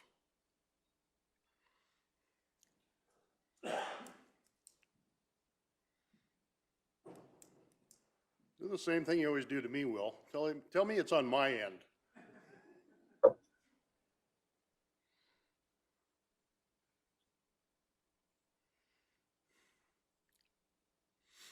Test, test, test.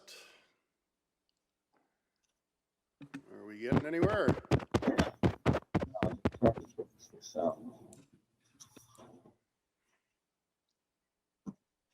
Can they hear us? Excuse me? Yes, I am. Switching the way in the one. Okay, I think we can hear you. Are you capable of hearing us? Can you move? Oh, yeah. No.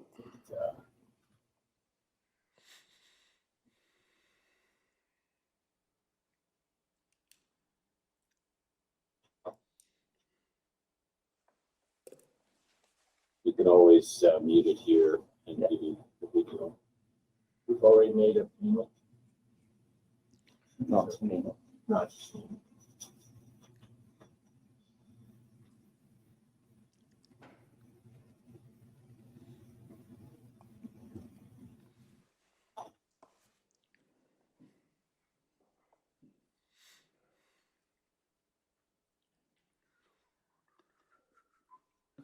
Hello, hello, hello. Test, test, test.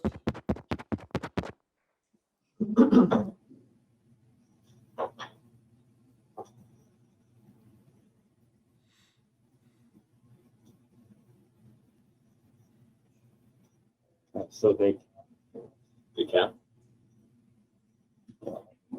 Let's see.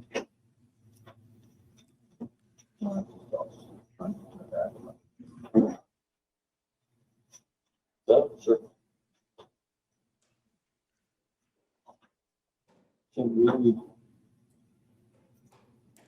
we should go on a road trip. So I can mute it here and we can download.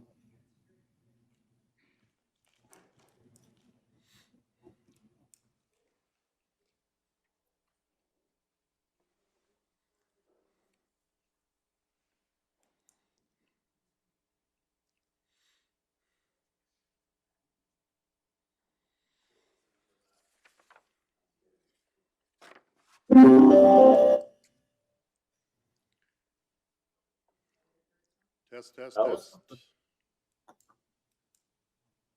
You guys have the ability to hear us at all?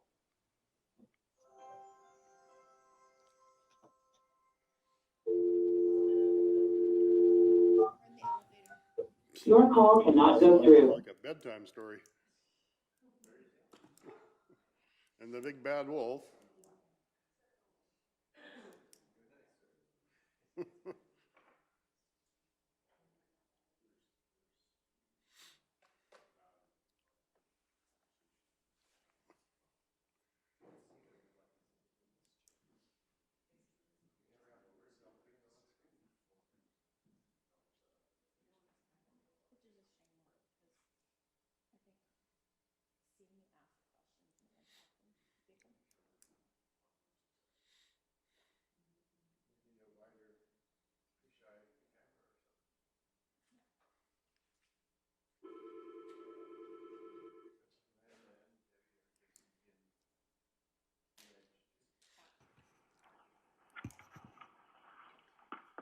Are you able to hear us? Hello, hello, test, test, test. Hello? Can you hear us? Yes, it is working. Can you hear us? Absolutely. Oh, all righty. Well, looks like we can make technology work after all. Welcome, gentlemen. Sorry we're late, but that's the way it is. To start with, I would like to just mention to you and for your information to know that we are in an open session currently here. So we'll start by introducing council, and then after that, if you could introduce yourselves, then we will be set to go on your presentation. So starting from my far right, and I'm not sure if you can see him on screen, but maybe. There's a nice hand there, so There's a Wade hand. Christie. Okay, Wade Christie. Debbie Penner? Jim Hugo? Welcome, gentlemen. Jerry Whitstock. Fay McGee. Glenn Keever? And Ken King. All righty. If you could introduce yourselves. My name is Terry McNeill. I'm the Chief Operating Officer for Pinecliff. Phil Hodge, CEO from Pinecliff. Alan McDonald, CFO, Pinecliff. And Lachlan McClellan is here. He's just off camera across the table from us as well. All righty. Thank you very much. And anytime you're ready. Yeah, well, thank you very much for your time today. This is something that we first of all would thank you again for your assistance in last year. Our goal is to maybe stop meeting annually like this with your group, but unfortunately we're not in a position yet to be able to do that. As we discussed with you last year, the municipal taxes is one of our single biggest costs for our business. The Kneehill County is actually our single biggest municipal tax bill that we have. We no longer have a bank in place with Pinecliff, but we've been managing to navigate through that process. We have never missed a payment to any of the counties, including yourselves, or to landowners, or to any of our other partners in the industry. So what we're in front of you today is asking for another installment plan for 2020 taxes.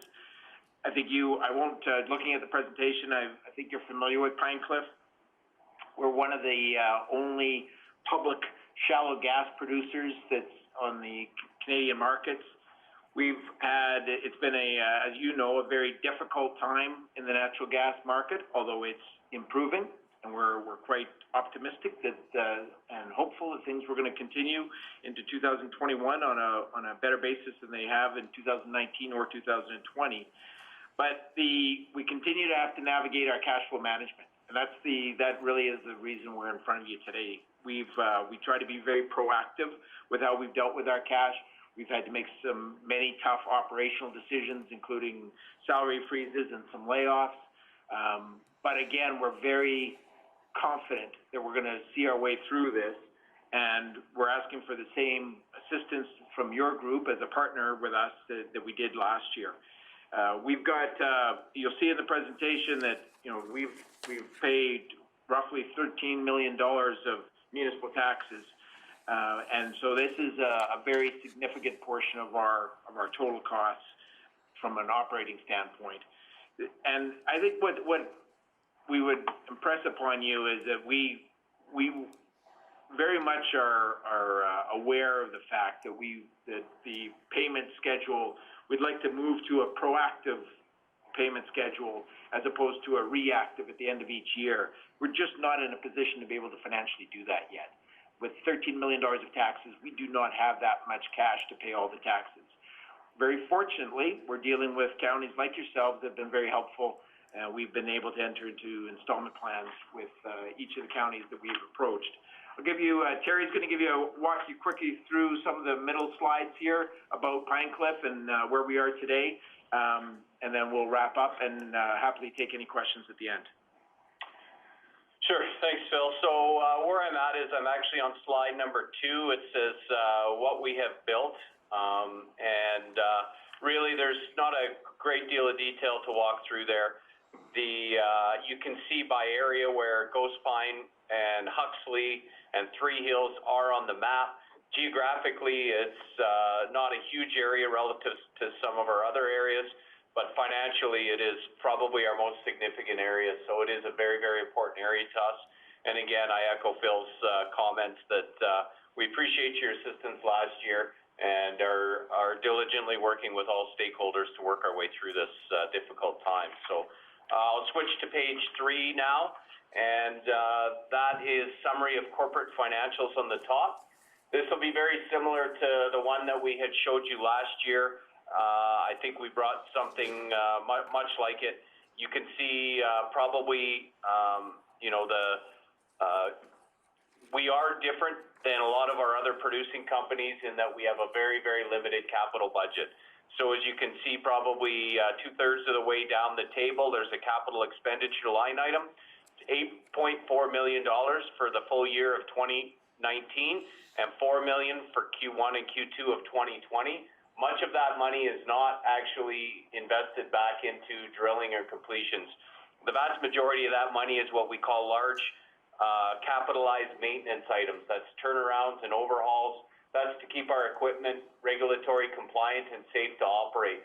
So many of our peer companies will have quite a bit more significant capital budget, and they're constantly reinvesting it back into drilling and completions.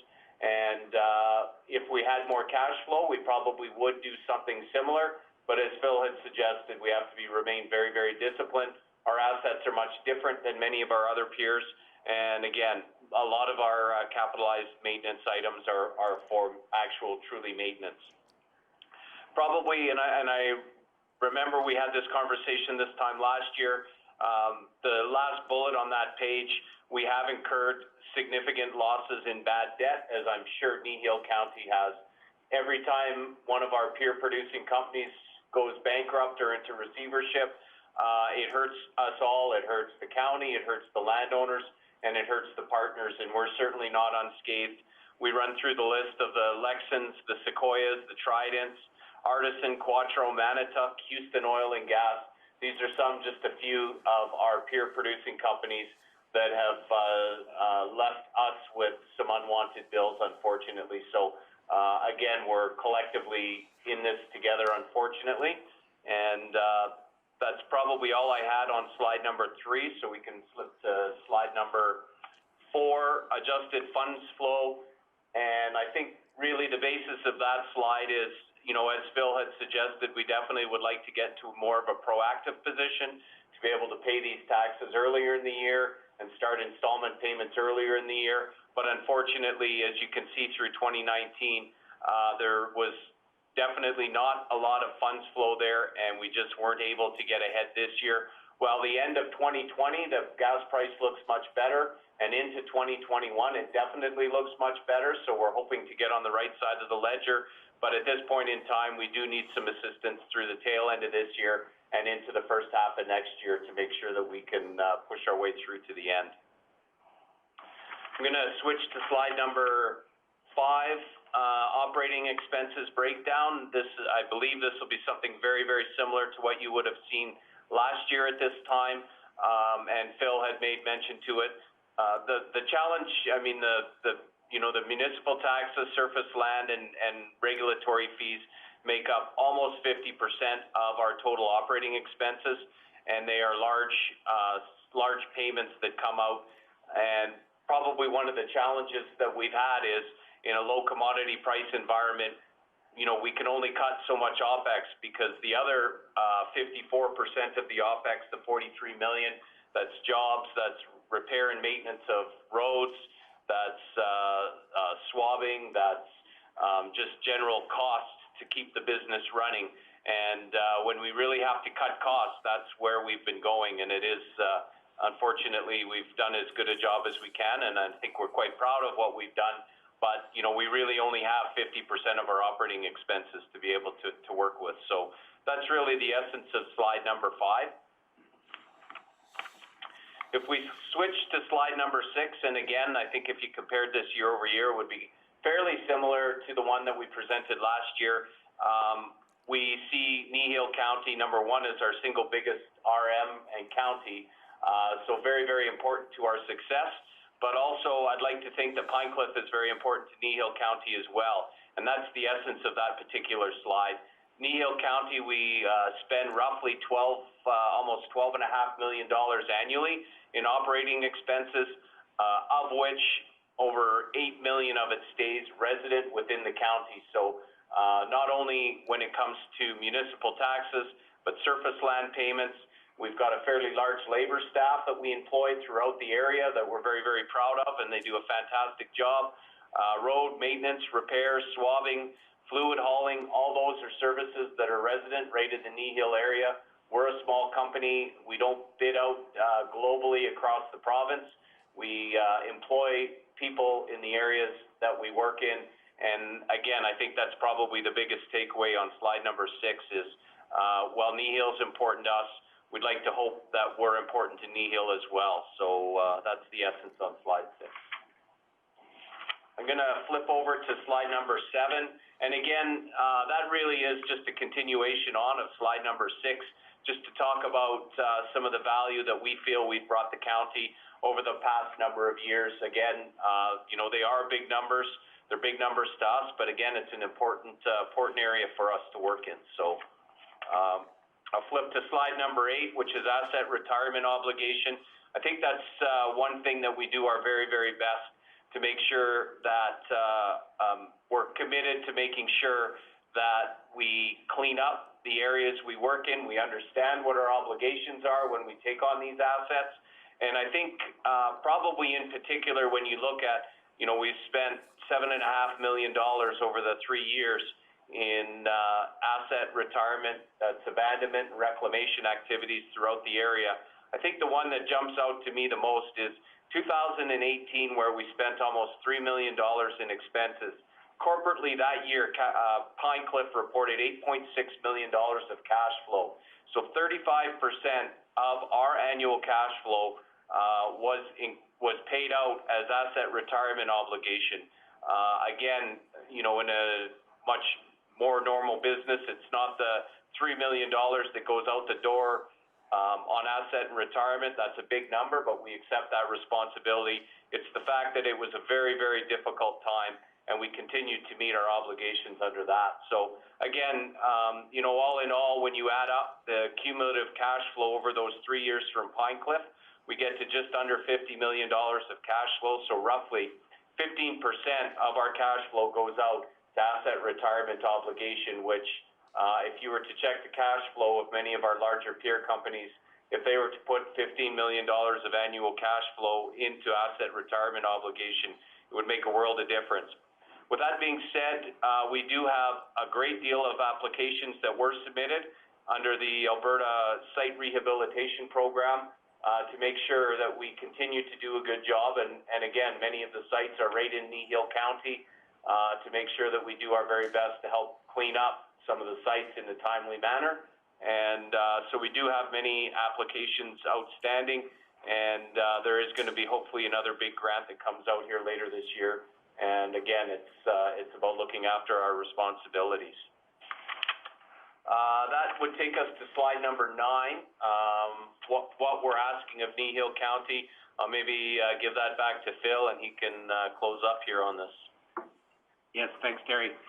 I think what the request that we're asking from York County is the same thing that we asked last year, which was to move our payments over 12 equal monthly payments. I think your records will indicate that we never missed any of the payments to you. We do believe we're you know, an important provider of jobs to your county, not just our own employees, but many of the service providers that we work with, and many of the other stakeholders, including landowners. This is it's a difficult time. A lot of, as Terry mentioned, a lot of those bankruptcies are the reasons why we don't have a bank line, because the banks are very reticent to be extending credit to shallow gas operators. We think that we understand why that's the case, but we also think the times are looking better as we look into 2021. But we're going to need these types of relief packages or relief arrangements to allow us to survive and continue to thrive in 2021 and beyond.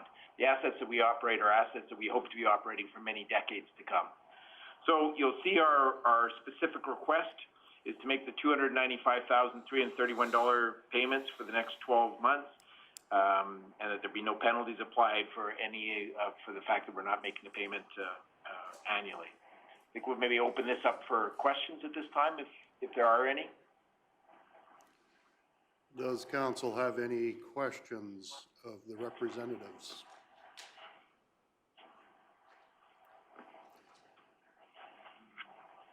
Does not look like there are any questions. I do have a comment, and I would like to say that we do value our partnerships with the oil and gas industry in Kneehill County. We value the commitments, and we do understand the difficult financial position that not only you, but that we are all in. And it's just, unfortunately, three things get piled on you all at the same time, and it makes it very difficult to deal with all three. But thank you for your... we fully appreciate that. As you know, we have a lot of our employees resident in your county. We're very familiar with the issues that every county in Alberta is struggling with these days, including, like I say, the oil and gas industry. I think together we're going to get through this. I think it's going to come out stronger. I'm hoping, knock on wood, that the worst is behind us. But you know, we still have to be extremely prudent and very, you know, for us, we're working on a cash flow basis. We have no line of credit, so we are managing every payment as closely as we can, and I think we've done it very prudently, and it's one of the reasons that we've been able to survive. But it's also been because of the assistance that we received from the counties that we work in. We pay that $13 million is paid to 45 different counties and municipalities, and so we work with you know, the majority of the counties in the province, and it's been frankly, you know, I know how difficult it is on your side. We appreciate the efforts to work with us on this. Okay, thank you very much, Phil. If there are no other questions from council, I'll just give that out one more time. And I do not see any hands coming up. I would like to thank you for doing your presentation. Video conferencing, when it works well. And when it doesn't work, well, it just does not work. So we appreciate your patience. We will be dealing with your request further down in our agenda. So thank you very much for coming in. And we will, I'm sure staff will inform you of the decision later on in the council meeting, or after the council meeting, I mean. Thank you for giving us the time to present. We appreciate it. Thank you very much for the time. Have a great day. Yeah, you guys have a great day too.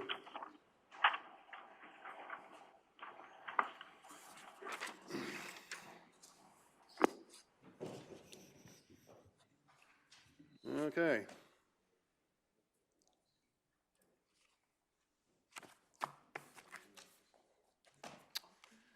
So our next agenda item will be 6.1. And welcome, Ms. Hazelton. And anytime you're ready. Thank you. Good morning, Mr. Reeve, members of council. So this RFD that we are bringing to you is regarding our proposed land purchase in Hesketh. It should be familiar. The applicant did purchase this home in Hesketh in February of 2017. And it was noted at the time that Kneehill County owns 4 adjacent lots, which include a portion of his access and yard. So David Kyle did approach Kneehill County to see if the county would consider a subdivision that would allow him to purchase a portion of these lots so he can own his access and yard. He would like to build a shed and potentially maybe a garage in the future, but currently he's unable to, as it would not be on his property. So we did, you did move to approve his request. And so on a subdivision application on April, well, your approval for the subdivision was April 14th, 2020. So since he has applied, and you've seen that subdivision application through the Municipal Planning Commission as well. So when the survey was out, it is 0.1 of an acre, so 435 square meters, will be transferred to the applicant upon completion of the subdivision and land transfer.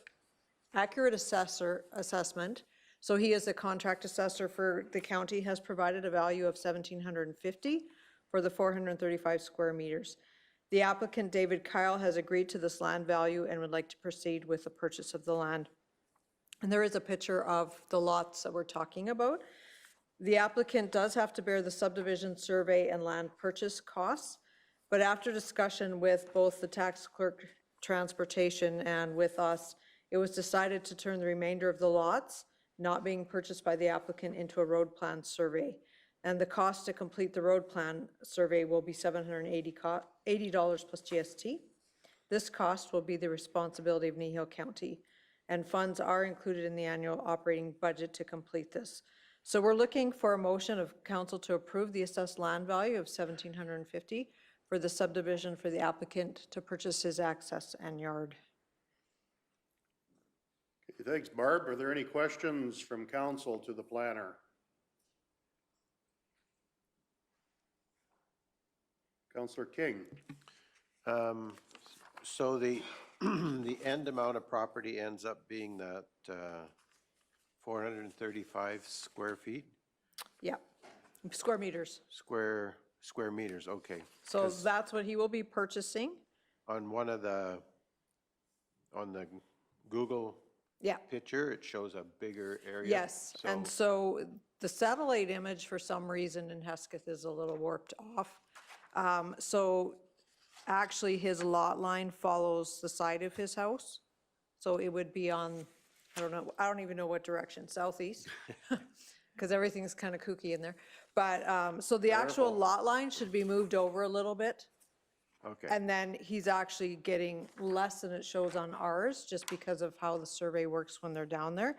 We did include the survey plan as well with the real property report. So you will see that they're just doing kind of a straight cut from his corner lot up to our corner.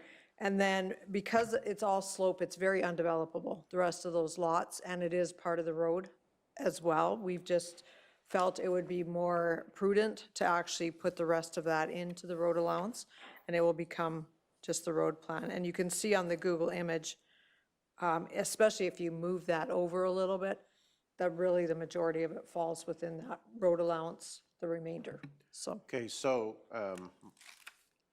I understand you, so if I look at the Google image and I shift all those lot lines to the right, then that becomes more accurate representation of what's actually there. Correct. Okay. So, yeah. That helps. Thank you. Yeah.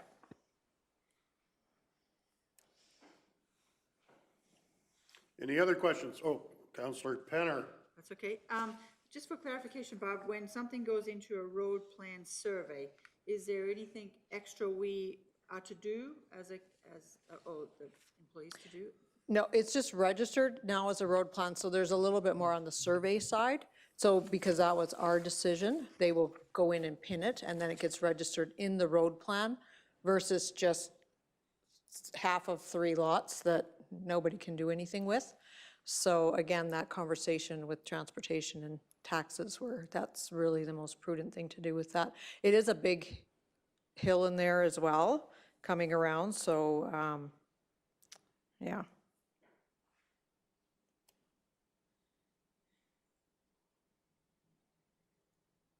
Any other clarification or questions? Councillor King. Okay, with those clarifications, I would move that we approve the assessed land value of the $1,750 for the subdivision KNE 200140 for the applicant to purchase his access in yard. Thank you. We have a motion before us as printed on the screen. Is there any discussion to that motion? Seeing as not, I will call the question. All those in favor? And that is carried unanimously. Thank you. Thank you, Ms. Hazelton. Ms. Hazelton. Our next agenda item, 6.3.1. Welcome, Mr. Clausen. And anytime you're ready. Thank you, Mr. Reeve and Council. So this is another one of the ASB policies being brought back after they were reviewed back in August by the ASB. And this one is policy 1-30, soil conservation for stubble burning. Upon reviewing, the board recommended no changes to it, but council has the options of approving as recommended by the ASB, approving as recommended with amendments, or just maintaining the current policy, which would be basically just option 1. So. Okay, thanks, Bowen. Any questions for Mr. Clausen?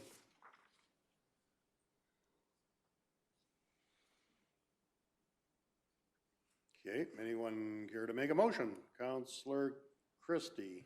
I'll make a motion to approve policy 1-30, soil conservation stubble burning, as recommended by the Agricultural Service Board. Okay, thank you. We have a motion before us as presented on the screen. Is there any discussion to that motion? Seems not. Call the question. All those in favor? That's carried unanimously. Don't think anything will burn today, but maybe in the near future. Our next agenda item, 6.3.2, policy 1-30-1, soil conservation. Welcome back, Bowen, and anytime you are ready. So this policy was one that the program was discontinued in 2019, so this is just bringing back to council to delete this policy as the program and all the equipment has been discontinued and ended. So the recommendation is to delete this policy as recommended, or council can amend the policy or maintain the current policy. Okay, are there any questions for Mr. Clausen?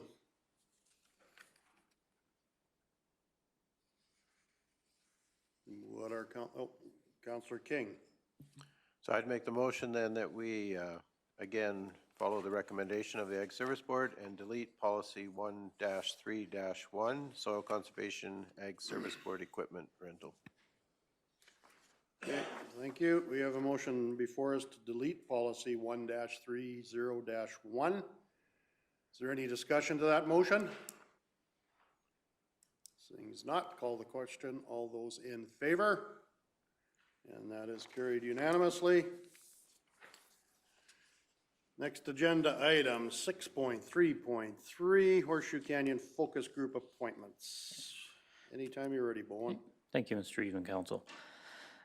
So this was after the July 21st, 2020 regular council meeting. Council approved terms of reference for the creation of a Horseshoe Canyon Focus Group, which had the objective to review the Horseshoe Canyon Master Plan and then make recommendations back to council on next steps.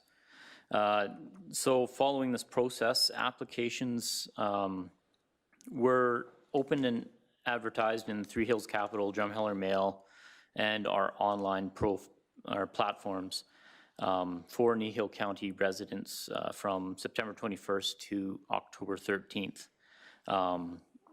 Then over this time, we received a total of 14 applications. The applicants that did submit are listed there for council. These were then reviewed for initial requirements, eligibility and completeness.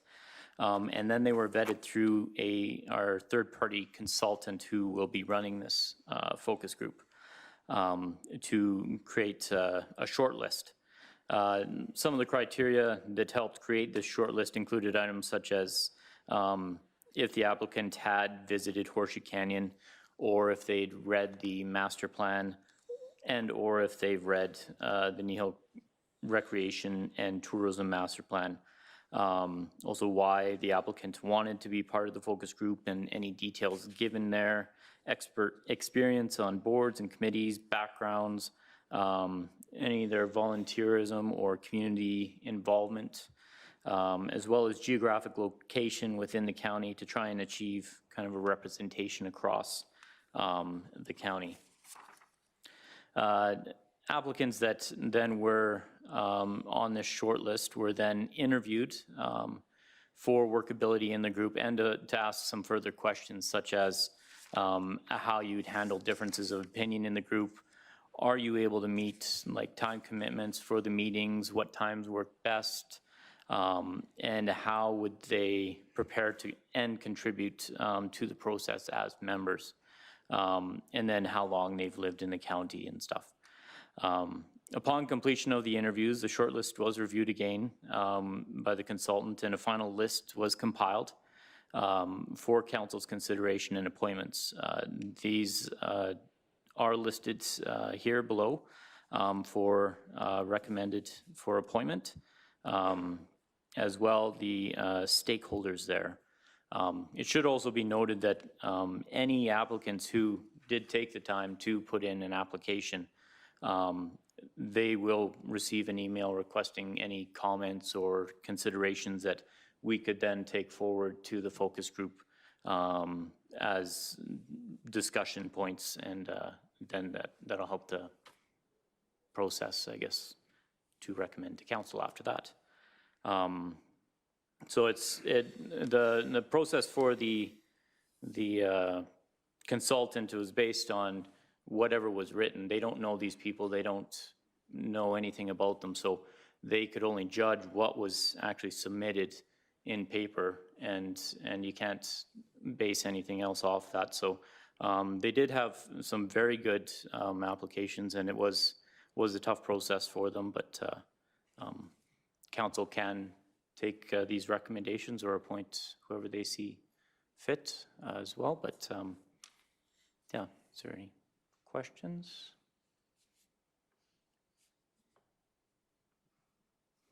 Councilor Hugo. Ms. Bowen, I know this is probably a discriminatory question, but did we look at age as a factor? Like, I don't really see anybody on this group that's under 30. We're always stressing, you know, the future of Kneehill County is our young people.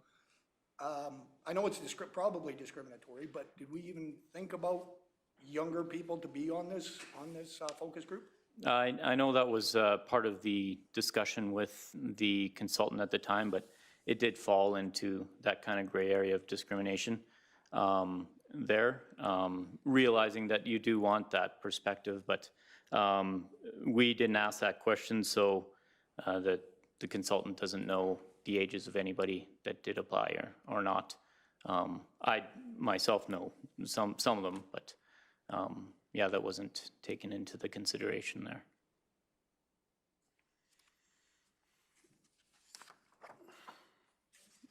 Oh, sorry. Councilor Penner. I would actually just like to thank everybody who applied. It's showing that our residents are interested in what's going on in our county and want to get involved. So I would actually like to thank all of them. And like you said, it was a hard decision for the third-party consultant to come up with this group. Yes, and if I can comment to Councillor Penner further. Yeah, the applications, some of them were extremely well done, and like the effort that people took and shows that they really do care and want to like contribute was kind of nice to see, because so often we don't see that. And even some did put in a lot of effort, but they still didn't meet the minimum requirements and stuff. But there was some very good applicants in there, so it was a hard job for the consultant to weed through. But and we're limited on the numbers. There was only five spots, so there had to be certain criteria that they had to put in place to create those short lists. But yeah, I too would like to express my appreciation for those that put their names forward. It's good that we have the opportunity for them to submit their ideas, even though they weren't selected for the for the position of, on the board, but I think there'll be some really good ideas that come out of some of these applicants, and I look forward to getting on with the process here. I think it's going to be really interesting to have people that are that engaged wanting to sit on something that's going to, in time, put Kneehill County on a real map as far as tourism opportunities goes. Are there any other questions for Mr. Clausen? Councillor Christie. I guess my question, we're stuck on 5, or does that, we set that as a policy, or can we add 6? To answer Go ahead, Councillor Bowen. Christie, as part of the terms of reference, however, you are council and you can change however you feel fit for that, but that was based on the terms of reference adopted by council, so. I just wondered with Jim's input on age, whether we shouldn't consider Rinska Metzger with that youthful part of it, I guess. Councillor King.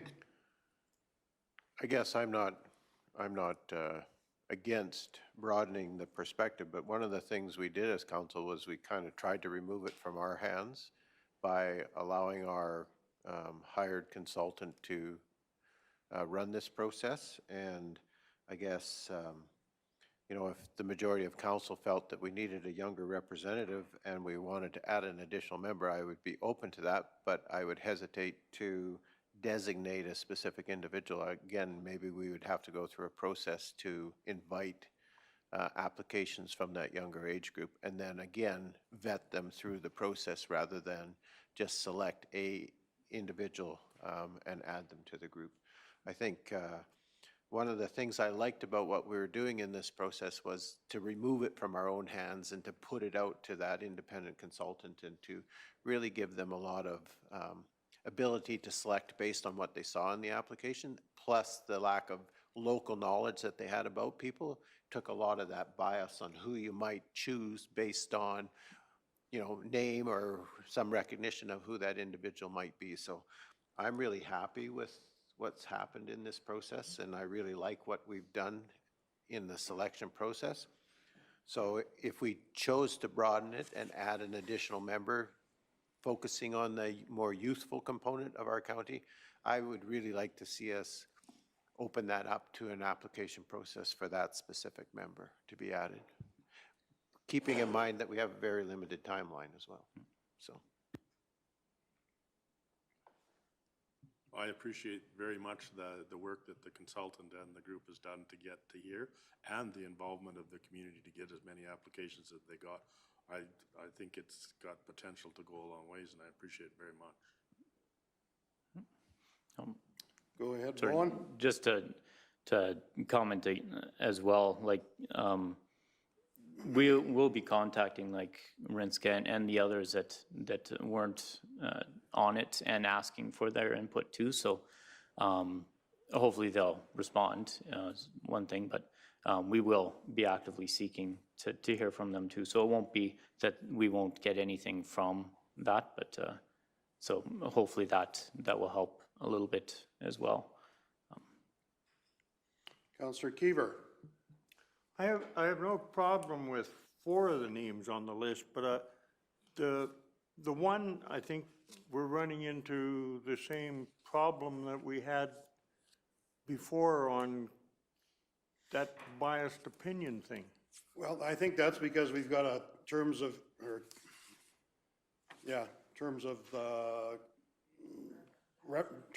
reference. Oh, I've lost my train of thought here. But terms of reference, we did develop a terms of reference, and that's why we had the consultant make the choices. And I think this consultant did a really good job of picking out. I know it was a tough job, but I think based on experience, resumes, and interest, I think we have a really good selection throughout the county, personally.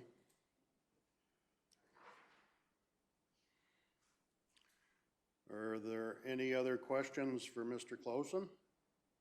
Or does any, yes, go ahead, Councillor Hugo. Yes, Bowen, what are the stakeholders sharing this game? Like I see Town of Drumheller, Royal Tyrrell Museum of Paleontology. I understand Devin Dykser? The Kaiser? Oh, a campground, well, he'd have a stake in, you know, in what we're gonna be doing down there, but like they were, Town of Drumheller, Royal Tyrrell Museum really have no skin in the game. We have 5 people there that are residents and taxpayers, ratepayers in the county. I don't really see much with the Town of Drumheller or the Royal Tyrrell Museum, other than influencing, you know, wanting us to spend lots of money on it, or shutting it down with the Royal Tyrrell. Go ahead, Mr. Clausen. Through the Reeve. The stakeholders were, as part of the terms of reference, there was to be 3. There was a large list of stakeholders that we worked through and found who has the biggest contributions and has played a key role in Horseshoe Canyon even prior to our ownership. Devin de Kaiser, he operates a business right across the road, and so anything that we do directly impacts him. Nature Conservancy was another one, though we also, if they didn't make this group, we will be bringing them in on different meetings to bring their information and speak to certain things as well. We're just limited on how many we could have. The Tyrrell is the biggest tourism draw and the primary reason people travel to Drumheller, and they have done significant work through paleontology, geological as well. They understand preservation and how to conserve and protect areas. They operate the park area around the Tyrrell Museum itself, and see the impacts of substantial tourism and how that can significantly degrade the sensitive ecosystem there. And so they have multiple areas in which they can speak to, not only just from economic development, but tourism, conservation and protection, as well as hitting on, they are government, so they can speak to any kind of the legal and like the acts and things that we have to comply with as well, with wildlife and paleontological and things like that. So they actually were considered one of the essential on that group. The town of Drumheller, they had been our partner for numerous years in operating Horseshoe Canyon in the past. But everybody that comes from Drumheller or to the canyon is on their way to Drumheller predominantly. So they made the for each meeting, because they hear about all the complaints, as a lot of the visitors to the area think that Drumheller actually operates them. So very like the chamber and the tourism and all that stuff, we get the calls after from them saying, oh, we had some guests here and they were complaining about the whatever, or they wanted to send their compliments and stuff. So they usually hear about before we ever do, because people seem to think that it's still that relationship. As well, they are impacted significantly too from what we do there. So that was kind of why they were selected on there. There was also other considerations, Rosebud. There was literally, I think a list of 15 or 18, some, I don't have it in front of me, but there's several, and I'm sure we're missing many. But again, we're limited in capacity and stuff, and we do have the option to bring in that specialist or person from that area, depending on where the direction of the conversation goes in those meetings too, so that they can have some insight. Another suggestion the consultant had too was, with those stakeholders we identified, was doing similar to what we're doing with those that aren't selected for the focus group and sending out and asking them for any comments and considerations that we could take to the board or to the group there too, so that we could try and bring in as many insights and different perspectives and stuff to the conversation. And hopefully that will end in bringing some really well thought out and discussed ideas back to council as recommendations. But I don't know, does that help clarify some? Okay. Deputy Reeve McGee.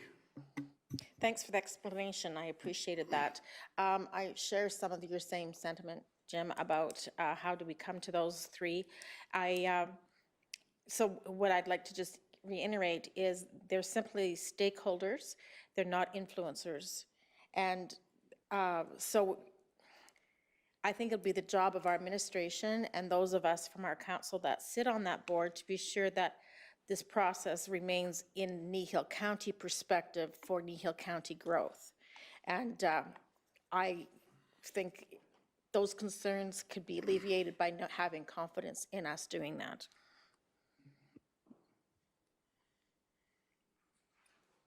I think what I heard you say, Bowen, is that there were a number of stakeholders and it would have been a tough position to go through them and pick out the ones that we want on this board. But it's important to have stakeholders on this board because it's going to be complementary to the vision that we have. And without them, I don't think we'll have quite all the information that we need. So I appreciate you going to the hard work of finding those stakeholders, and I think you've done a fine job. Is there any other discussion? Councillor Hugo. Ms. Bowen, are they just going to be working off of the Horseshoe Canyon Master Plan, or are they going to be able to bring other ideas like leave the status quo? Or is it just looking through the master plan and figuring out maybe this is what we want to do or this is what we don't want to do? Are they free to do what they want with Horseshoe Canyon, or is it just strictly through that master plan? Through the Reeve, Councillor Hugo, the master plan is predominantly what the group is set up to review. However, there will be whatever ideas come out of there, as well as there's supporting documents and things like that they'll look at and say, you know what, maybe none of these work. And maybe what we've got going here is like you say, we're good to say status quo, or it may indicate, hey, we need to go in this direction. It wasn't fully addressed in the master plan. And so that's what we're hoping to go through, because it is a very robust document. And so to go through and see maybe this isn't a right fit, and are we competing with somebody regionally or whatever, and is that our duty as municipality to be doing that, or can we support private industry in some way to take on that role? So that's part of it, but as per kind of the discussion, the master plan is going to be the key document, and that's primarily what the focus group was set up for. Councillor King, sorry. Thank you. No problem. And I think it's also important to remember in the whole process that the focus group is designed ultimately to make recommendations back to us as council. And then, so a lot of the end decisions that come out of whatever happens out of this focus group will be discussed around this table, and ultimately we'll make the end decisions. So I just appreciate the amount of work that's gone into this. I think we're going in the right direction, and I think we're asking the questions and we're asking them, I think, of the right people, our ratepayers and the stakeholders, other people who have interest in what's happening in Horseshoe Canyon. And hopefully at the end of this process, we get some really good input and some really valuable things to consider as we make decisions about where to for Horseshoe Canyon in the future. So thanks for the work. I appreciate it. So Thank you. It's been mostly the consultant, but yeah.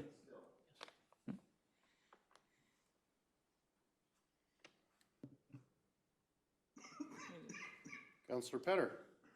And we can discuss this further, but I'd like to make the motion that we appoint the following people or persons to the Horseshoe Canyon Focus Group: Kathy Price, Kathy Prohl, Dennis Day, Kim Pleva, and Robert Long.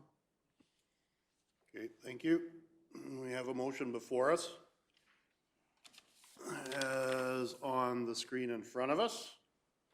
Is there any more discussion to that motion?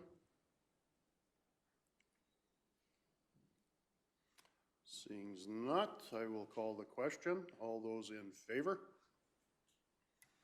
Opposed? Motion is carried. Thanks, Bowen. Thank you, Mr. Even Council. Our next agenda item is 6.4.1, disposal of fire apparatus. Welcome, Ms. Grosfield, and anytime you are ready. Great, thank you, Council.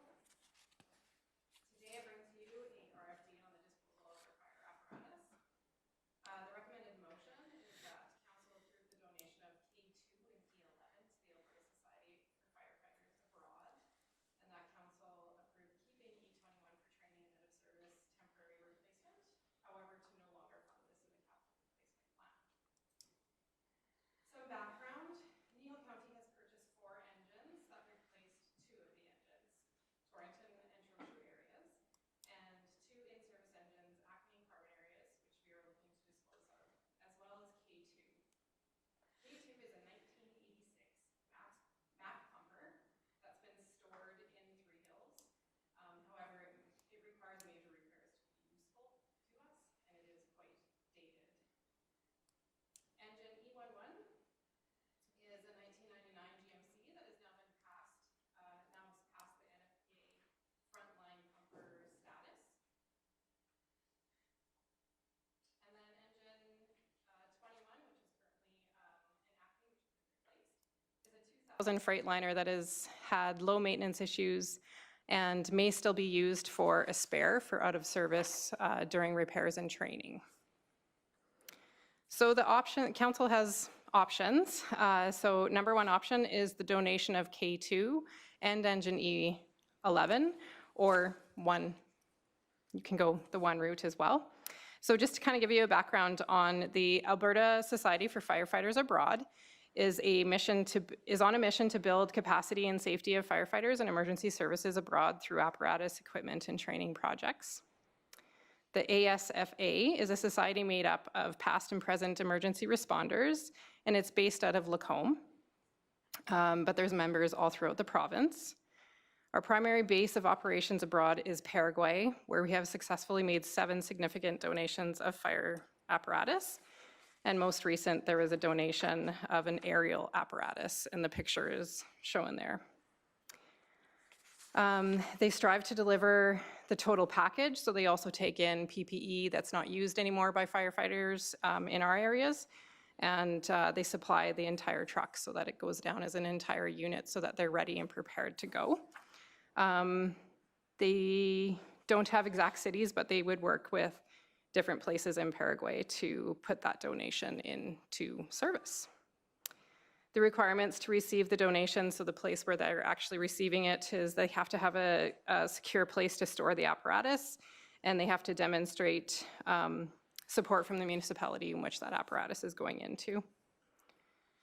And they strive to maintain regular communications with departments that they partner with, and they troubleshoot issues and help them do some standard operating procedures as well in those areas.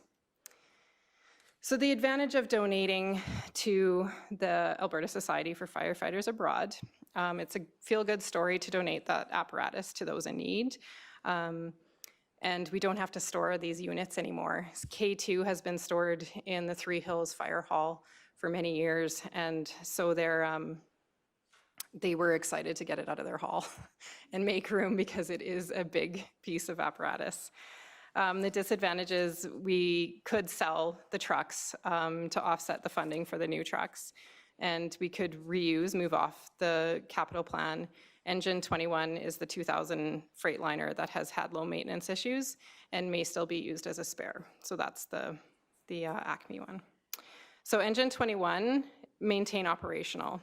So this is the one that's in Acme right now, and it has 2 more years of life considered under the NFPA standards. And we could keep it out of, we could keep it for out of service to do maintenance whenever we're doing maintenance. And if it comes out of a haul for a week, we don't have to rent another piece of equipment to go into that haul. The disadvantages is that it still requires maintenance, still requires a CVIP, pump testing, storage, insurance. And so we're also taking it to the end of life, so it won't meet those NFPA standards by the time we go to sell it. So this unit could bring in a higher price right now due to the condition, because it is a still working operational unit. So option 3 is disposal of 1, 2, or 3. If you would like to dispose of all of them, we could do it through the sale of trucks as well. We could put out for bids. And number 4 is dispose of 1, 2, or 3 through the donation process. Financial implications, disposal of 1. So disposal 1, K2 1986 Mack pumper year-end asset life is estimated at $3,000 on our capital plan. I did do a little bit of research to find out how we actually establish the end of life. And from what I understand is it's managers can make it whatever they want, but it actually, when the truck is purchased, they put an end of life to it. And so then it calculates the cost of replacing that truck. It's just used in the calculation of replacement of that truck on the capital plan. So the 1986 is on there for $3,000, but the 1999 is only on there for $1,000. So kind of a bit of a, if we went, and so I also did a little bit of research on market. So there's a truck right now that's a 1999 truck that's for sale through Rocky Mountain Phoenix, and they want $80,000 for that truck. There is a 1990 truck, the Torrington truck we sold. It's a 1999, the truck that we sold, Torrington's old truck that we sold, and we sold it for $9,000 to Rocky Mountain Phoenix. So about $10,000 we might get for a 1999. There's some other ones, like there's a 1979 that's on sale on Kijiji for $5,000. There's a 2005 Gladiator engine and rescue, and it's a huge unit, and that's listed on Kijiji for $39,000. And then there's a 1977 pumper that's listed for $11,000 on Kijiji. So it's all over the place. So technically, you know, I think it's up to bids, right? So there's no guarantee for sure on that sell price. So yeah. Are there any questions? Councillor King. My question, I guess, would relate to Engine 21 as a backup unit. So the K2 was the previous backup. Did that unit get used during the time that it's been that backup? And if we were to maintain ownership of E21, we can't predict the future, but I guess all we can do is look back and say, did we need that K2? Did we just store it for the purpose of having it around for so many years and never actually get use from it? So I'm curious to know sort of the demand for that unit, and if it was of value, why was it not necessarily used when we needed a rental unit? Right, so K2 doesn't qualify for a frontline pumper anymore. So that's number one, because it's a 1986. So was it used?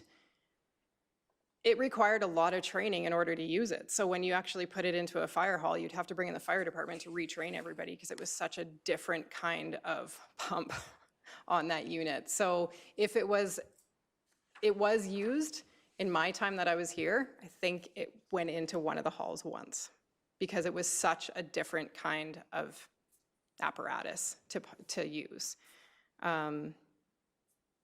Yeah, so the Acme engine is still very operational right now, and the fire department's generally, I think, know how to use that kind of pump because it's a little bit newer equipment on it, so. Okay, just to follow up then, if I could, what do we estimate cost of maintenance for that unit if we kept it for a couple of years while it still has active life left? The operational cost is probably around $4,000 is what I did my calculation. And that doesn't, if it doesn't pass the test, if there's other major repairs that need to be done, it could be $10,000, $20,000 because that's the whole point of not keeping those older trucks too, is that they do cost a lot of money to fix if something does go wrong with them. Okay, so the guess is if nothing actually happened, we're probably $4,000 $4,000 a year. Operational. Mhm. And then if something major goes wrong, sky's the limit. Correct. Okay, thank you. Councillor Christie. Curiosity, how often would we need a rental truck per year to offset the other ones? Is that just a guessing game or is there a number that we can use? The trucks, all the trucks have to go in for CVIPs. And so if there's a major, if something major is wrong with those trucks and they don't pass the inspection or they don't pass the pump test, there might have to be major work that's done on them, but it's a might. So. No budget number, no last 5-year average. What was the rental for that job? I know we had 2 rentals just went back. They don't count. Once. In my last 5 years that I've been here, we've brought one replacement engine into. Whether or not that's correct, from Dan's perception is that as soon as we take that truck out of the hall, even for maintenance, we need another truck in that hall to cover for fire. So he is supposed to be here, but he's out on a call, so. Excuse me. Oh, Councillor Penner. Another question too, CVIP, are they doing them at the individual holes or are they all being taken somewhere to have them done? So CVIPs are being done sometimes at our county shop, but they're also being done at other auto mechanic places throughout the county. Because we are still majority owner of those bigger trucks, we have to sign off on the CVIP. So because we're registered owner, we actually have to sign off on them. So we do see and we do know, but yes, like Linden takes it to a place in Linden. And we made that change. We originally were bringing them all to Kneehill County, but because they are out of Halden and 30 minutes away, that we made that change back to within the local municipality, try to keep the CVIPs there.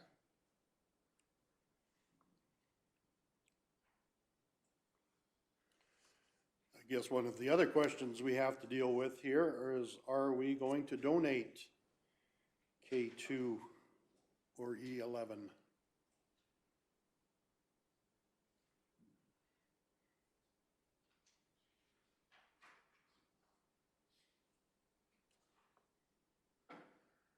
Councillor Hugo. So if we donated these trucks, they'd be leaving our facility immediately? We wouldn't have to store them until they possibly move to Paraguay or whatever they'd be going to? Through the Reeve, yes, my understanding is that they are stripped of whatever we need off of them because there's still some stuff that we had on them, but they would be taken, some of the apparatus would be taken off, and then yes, they would just leave so that we wouldn't have to store them. Right now, they're being stored at the shop. Councillor Hugo. So if we sold these trucks up for bid, would we still strip off the equipment like you say that is needed, or would that all go as a unit? I'm just curious on that question. And then the other follow-up, what does an engine cost us, like such as E21, to rent for a week or whichever it is from whoever we get it from? A week, I'm not sure. Rental cost for a month was $3,000. Most of the trucks, like the carbon truck, they've taken off what they need already, and they've already put on their new truck. If there was any switchover that they can do, they took off whatever they needed to put on that new truck. I guess supplemental to Councillor Hugo's question, are there always rental trucks available? In my experience, we have found rental trucks when needed. Okay.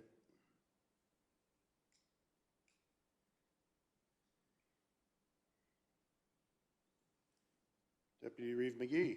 Could you clarify to me, if we did have one out of commission because of repair work, our partnerships with the other fire departments can't cover that, then they actually have to have that engine in their station? Is that the concern? In the past, we've just used mutual aid. From my understanding with Dan is saying that we actually need a vehicle in that hall.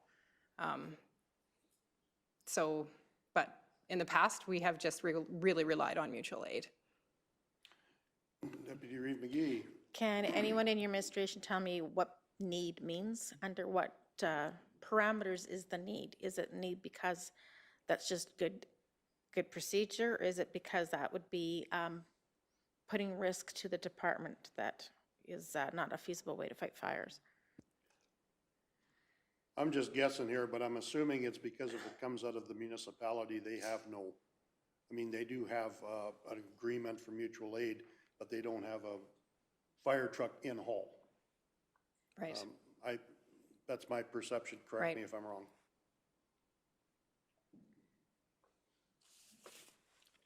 Councillor Penner. Will engine E21 fit in all the fire halls if they need it? That I cannot guarantee, I can't tell you It'll fit that in for axes. sure, but they were all ordered fairly short. Like, the older the trucks, like, they've kind of gotten longer now, but I'm going to say that it probably would fit in all the halls right now. And you said there's still 2 years life left on E21? Yeah. So therefore, the pump testing wouldn't be a requirement? Am I correct in that assumption? No, pump testing is annual. Oh, it is? Mm-hmm. Well, I know the CFIP is too, so. Correct, yeah. Okay.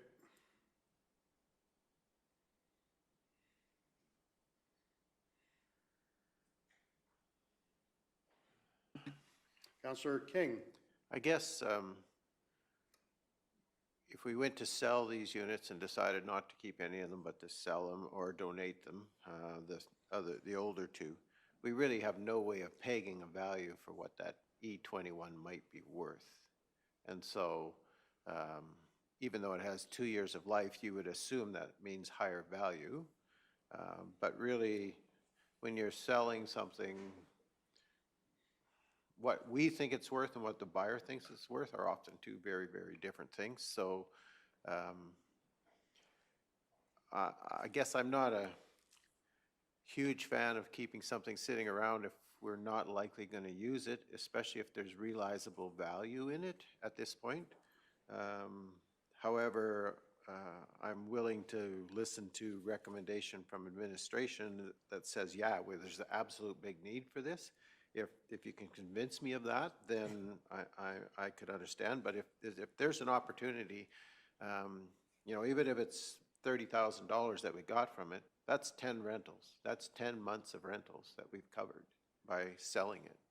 The other two pieces of equipment, I mean, because of their age, who's going to guess, right? I'll trade you a bicycle for your fire engine, or I need it for a lawn ornament, or who knows what.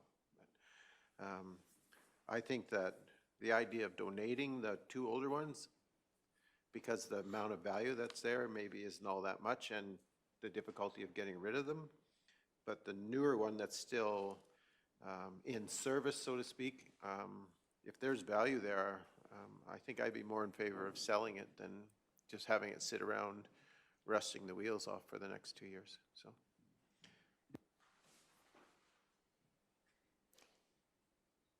So I see Dan is here. Did you want to hear his, because he might have a little bit more explanation of why we would need to keep that unit, or are you good? I think the other part that Dan had mentioned was that we could use it for training purposes as well, so. Councillor King. I guess just seeing Dan come in the room, I'd like to hear his rationale for keeping it. I'd like to know the value of the training part. I don't know that there's enough value for the rental versus having it sit here for 2 years, but it may have huge value for training. So I'd be interested in hearing what that value would be. Well, I'm looking at the value of the truck, and I've got some grandkids at home, and boy, I bought a slide and it cost me over $1,000. The kids, yes, they do enjoy it, but boy, would they enjoy something like this.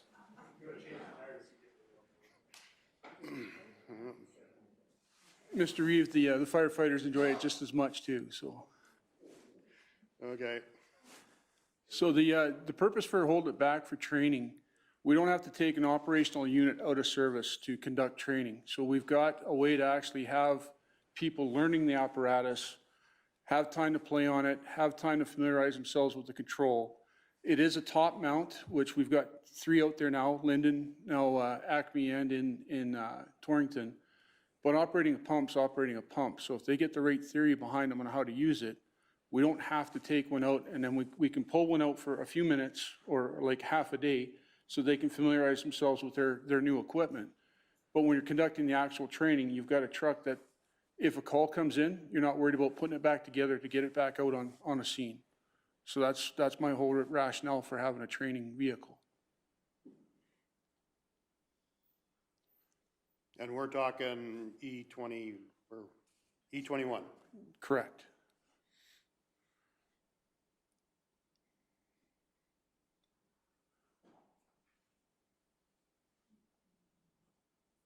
Well, while we got Dan on the hot seat, anybody else got some questions? Councillor King? I guess my question would be is how frequently would this type of training take place? Like, is this a common occurrence where they're training operators on pumps and that they would need an apparatus like this for that specific type of training? Okay, through the Reeve, sir. Councillor King, what we're looking at is running at least 2 pump courses this year so that we can get people trained up on the new equipment that we have and then maintaining that standard. With the volunteer world, we're fortunate. We do have a fairly good retention. However, as people change and move around, we want to keep that newer generations coming in current so that we can still have that. So the potential for this truck and training is very valuable. Just to follow up again, so the pump that's on this truck is basically identical to the ones that are existing in service in terms of operation, et cetera.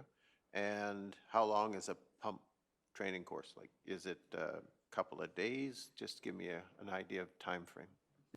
Usual time frame for a pump operator course, you've got 2 portions to it. The first portion is the driving portion. The second portion is operating the actual pumping apparatus. Usually it takes, like if we were to do it back to back, it'd be a week-long course, but because we have the volunteer world, we break it down over weekends so that we can accommodate their schedules. So you could have it in a month, you could have everybody trained right up on that apparatus and then be ready for the next course.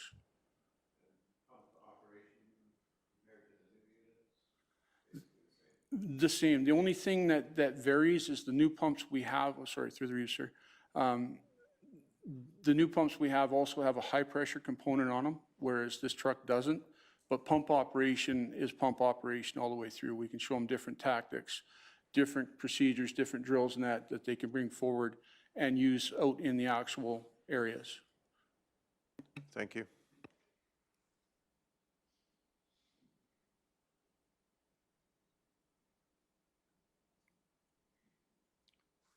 Any other questions?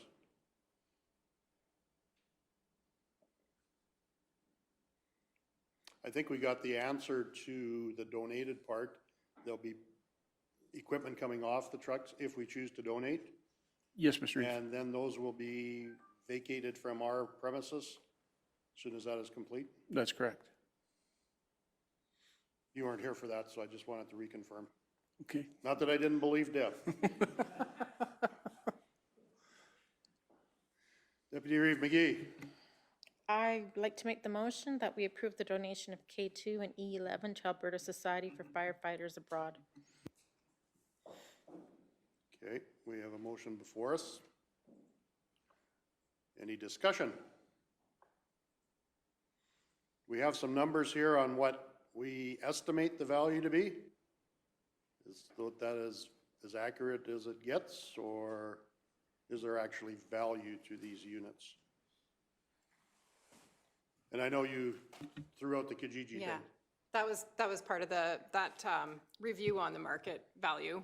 Yeah. And just going online and trying to look through the different, but yes, those were set long time ago, the ones that those disposal prices were set. I've been on Kijiji, I know the asking prices, but the actual selling price could be considerably different. Okay, is there any discussion? Because if not, I'm gonna call the question. Okay, I guess I'll call the question. We have a motion before us to donate K2 and E11 after the equipment is pulled off. Anyway, it's up on the screen. I won't get any deeper into that. So anyway, the motion's before us. All those in favor? Opposed? It's carried. I guess we're dealing with E21 now?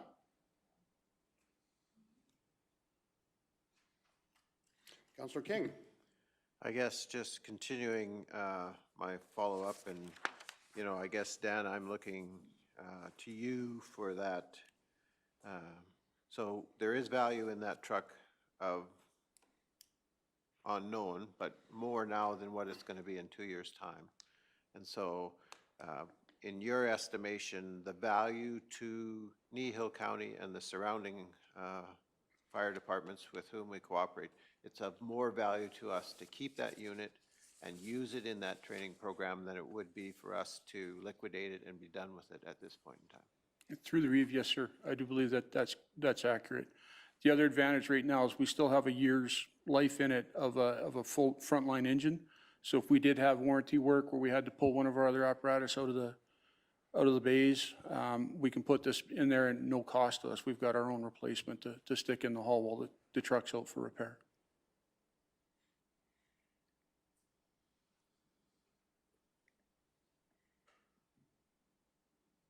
Councillor King.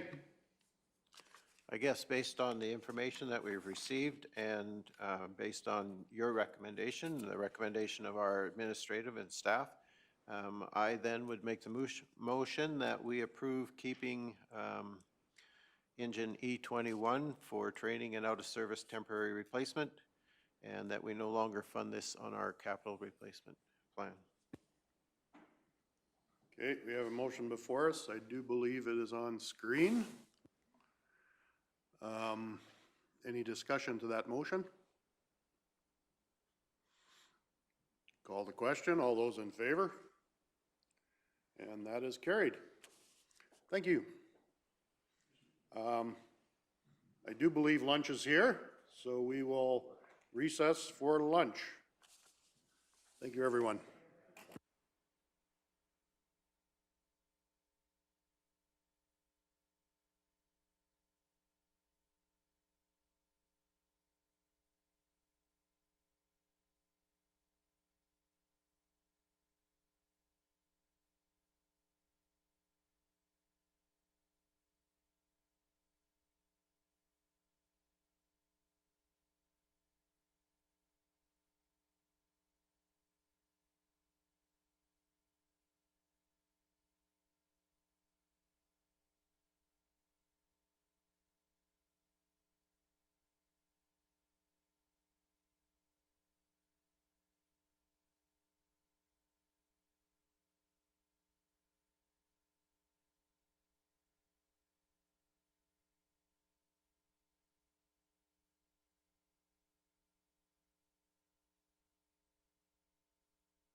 There's been an adjustment to the agenda. 7.2, I do believe, is what we're dealing with next. Welcome, Mr. McKinnon. Reeve and Council. This is your typical write-off report. The principles are the same as previous numerous write-offs the county's had experience over the last couple of years dealing with delinquent firms in the oil and gas industry. This one deals with some items that are in the process of being turned over to the Orphan Well Fund or will shortly be turned over. In terms of the expected write-offs, it's approximately just over $1 million, $1,052,000, various tax rolls. As council's well aware, there was approximately, or not approximately, $1.1 million provided in the 2020 operating budget to accommodate write-offs and other tax adjustments. To date, council's written off approximately $985,000, so that doesn't leave much of the $1.1 million budget. However, this additional write-off of 1.1 would result in the budget for the year being over by approximately $940,000. We shifted the order of this report in 7.1 because 7.1 assumes council's already approved this report. So that being said, you know, given the case law related to the oil and gas industry, the county has exhausted all reasonable mechanisms to collect this money, and this money will not be able to be collected through any further means. So based on that, administration's recommended that we write off the report. There'll be a subsequent report prior to year end dealing with the impact as it relates to the overall operating results. That being said, there is a slight good news story in the sense that we're also seeking council's approval to apply for the PERC credits related to the educational rebates the province does provide. It's nowhere near the level of education taxes or the like, but it is a form of a relief, and that would be approximately $146,000 of relief. The intake for those grant requests is until January of 2021, so we would not be able to offset this write-off with those monies until they're actually received and approved by the province sometime, hopefully in mid to late January of 2021. So that basically details what's in the report. The bad news is it's a write-off of $1,052,000. Like other delinquent accounts, it's been accruing tax penalties, which is again overinflating our revenue for the year. So we're asking council's approval to reverse those penalties that have been booked in the 2020 revenue that will not be materialized. And the third component again is to apply for the PERC credit. Okay, thank you, Mr. McKinnon. Are there any questions from council to Bill?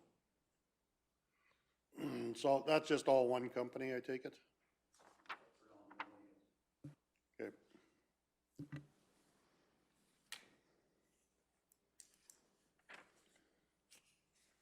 Guess we really don't have a choice, do we?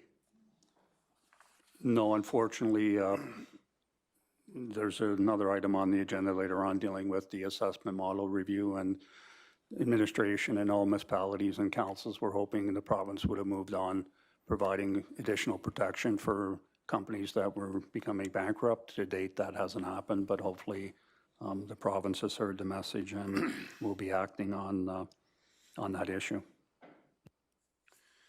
All right, what are council's wishes? Councillor King. If you're asking our wishes are we'd collect this money. However, reality is we will not. So I would make the motion that the amount of that $1,052,001.95 in property taxes be expensed and canceled on the rolls as designated in this request for decision. All righty, we have a motion before us. as up on the screen. Any discussion to the motion? Call the question. All those in favor? Carried unanimously. Have a couple more motions to be made under there. Councillor Hugo. I move that administration submit an application under the Provincial Education Requisition Credit for the uncollectible education requisition and the uncollectible designated industrial property requisition on these oil and gas properties. Okay, thank you. You have a motion before us to submit an application under PERC. Any discussion to that motion? Seeing as not, all those in favor? Carried unanimously. One more motion. Councillor Christie. I make the motion to direct administration to void the 2020 penalties currently attached to these rolls. Okay, we have a motion before us to void the tax penalties on these rolls. Any discussion to that? Seeing as not, call the question. All those in favor? Carried unanimously. Okay, Mr. McKinnon, 7.1. Actually, Mike, being a good administrator, has taught me one thing, to share the limelight. So I'm going to pass this on to Marika, who's our coordinator of financial planning, and she'll be presenting the report. All right, great. Welcome, Marika. And anytime you're ready. Good afternoon, Reeve and members of council. So today I've got for you the third quarter financial report. Building on the second quarter report, we've used the same format with a couple little tweaks. So firstly, within the operating budget, we've got we're anticipating a net deficit, which will be kind of explained in the following points.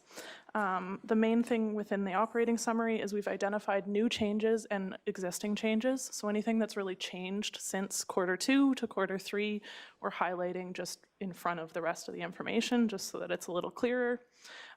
So the revenue summary at this point, we've got a $2.1 million unfavorable variance.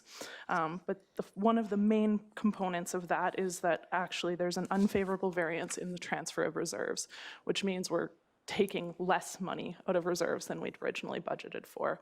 And that just has to do with the Torrington Gravel project that's currently sitting at under budget. I should note that this is because it was a reserve-funded project. There's also a favorable variance on the expense side, so this has no impact on the overall deficit projected on the bottom line. The second item that's new on the revenue side since Q2 is that there's a $50,000 unfavorable variance on property taxes, and that's a result of a couple of successful appeals that ended up decreasing the property taxes for those tax rolls. As far as items previously reported, most of them have kind of stayed the same. We've still got a favorable variance on licenses and permits, an unfavorable variance on operating grants related to ASB. Other revenue is unfavorable, mostly related to water sales in the transportation department. And then we have on sales of goods and services, again, as an unfavorable variance. Dust control had a favorable variance this year so far, but then bulk water sales had unfavorable variances, and campsite rentals looked really good at the Q2 variance report, but then usage declined in the latter half of the season, and we ended up with an unfavorable variance there. Penalties and fines, again, unfavorable. So this is showing as a favorable result as of September 30th. However, as we noted, the bulk of these penalties will not be collectible. And so we've reduced the year-end results significantly. There will be further information to council in terms of this line item. Then other taxes is unfavorable, which is the same as Q2. That is entirely due to well drilling taxes. And then return on investments, again, is unfavorable. There's more information in Appendix C on the cash and investment report, but again, it has to do with the drop in rates relating to COVID, and we don't anticipate to gain on that before year end.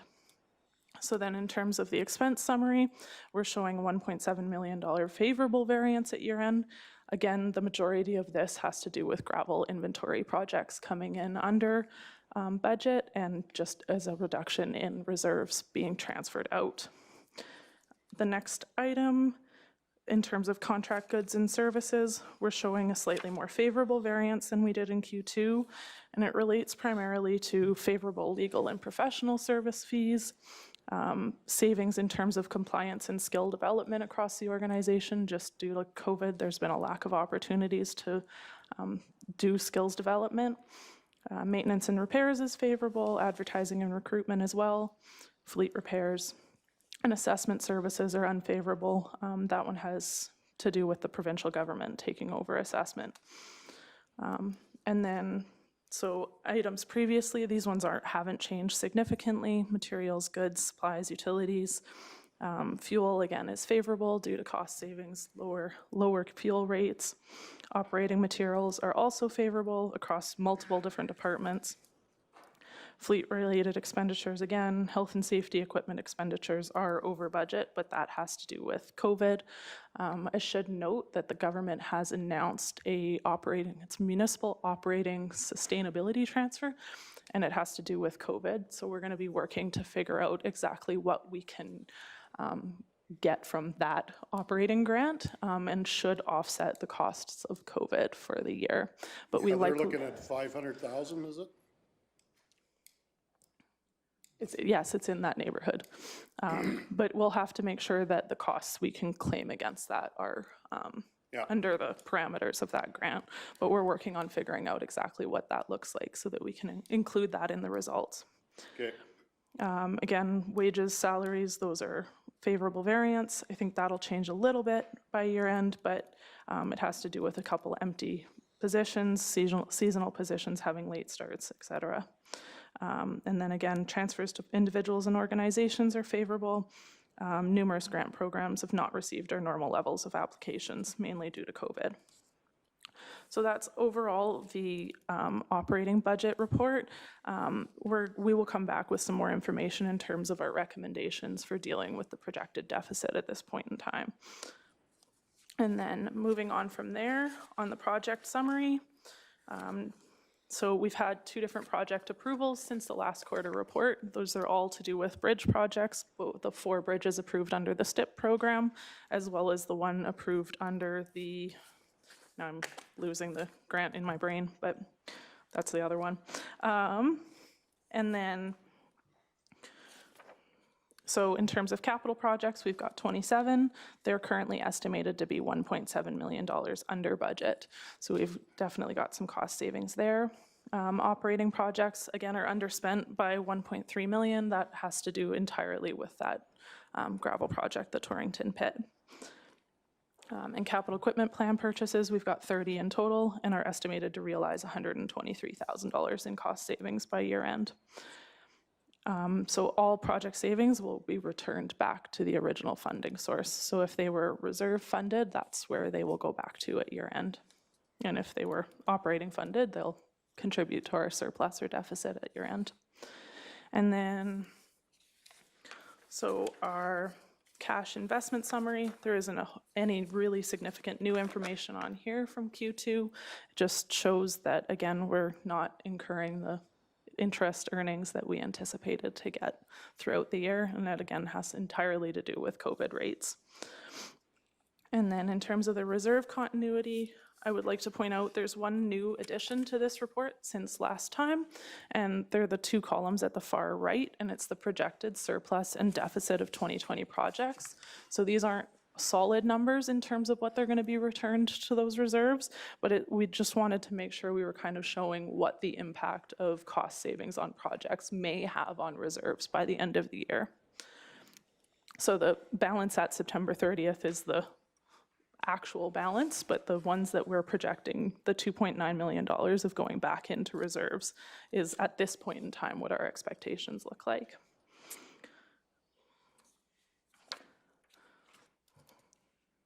So overall, the financial position of the county continues to be positive. Even though we're projecting a small deficit, we anticipate that we have ways to mitigate that concern, and we'll be bringing forth further presentations to council in terms of what our recommendations are for handling that. And that is all I've got. Does council have any questions?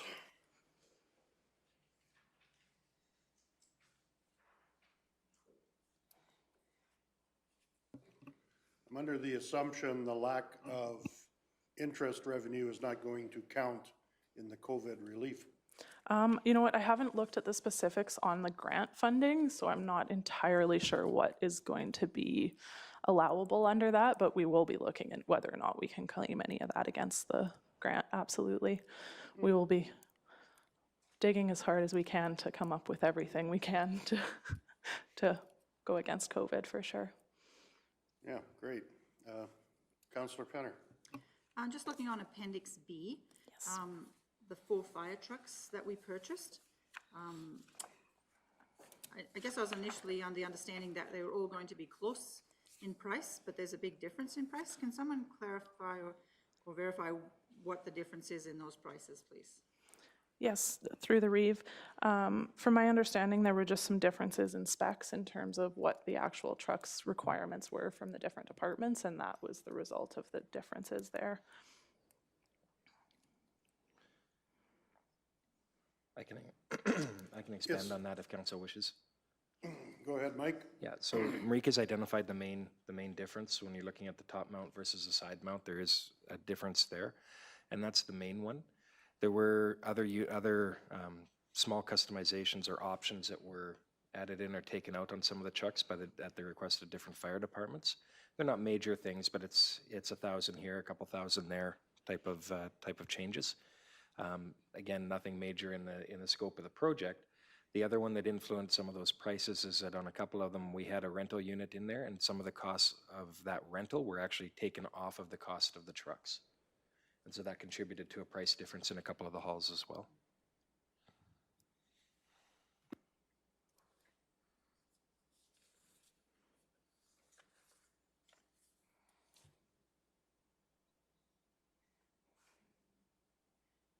Councillor Hugo. I see on Appendix B also number 5, 310 to Highway 836. We're having problems with the landowner. Trying to buy the land to continue it in that last mile or half mile to go to the 836, is that correct? Through the Reeve, I'm not sure of the specifics on exactly what's holding up that project. It would be a question that operations would have to answer. Thanks, Brad. So yeah, we'll be bringing that back to council for next year's budget. This budget that line item was for engineering only. So we made it to a point of preliminary engineering to get to the point, or get to approval from AEP.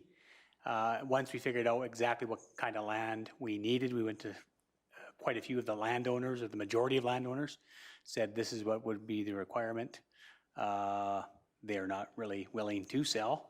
So we've just kind of put a halt to what's being spent there any more than what's already listed, the 100 and some thousand in there for that engineering part. So we'll be bringing that back to council as far as where is that project going to go any further, or is it going to stall like previous road development ones? And we'll bring back a whole road development future plan for 2021.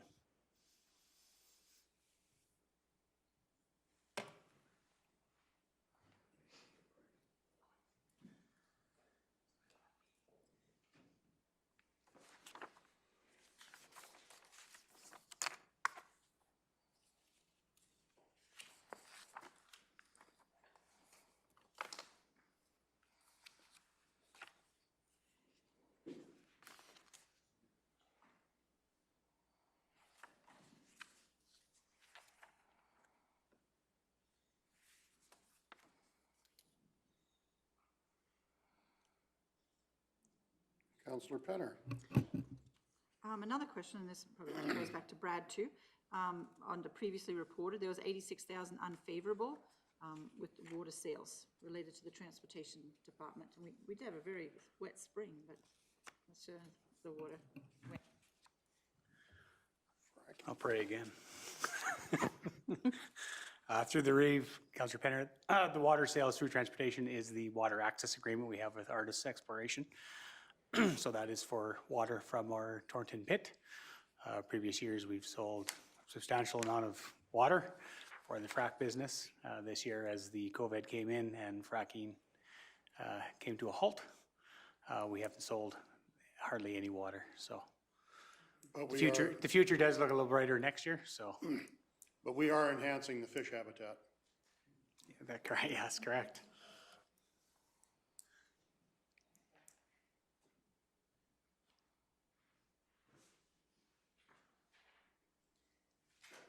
Are there any other questions?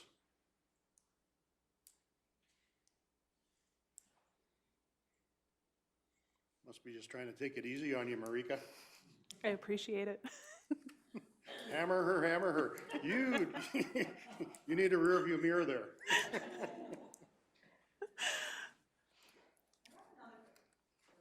Go ahead, Councillor Penner. Just to get things straight, transitional funds, when it comes to reserves.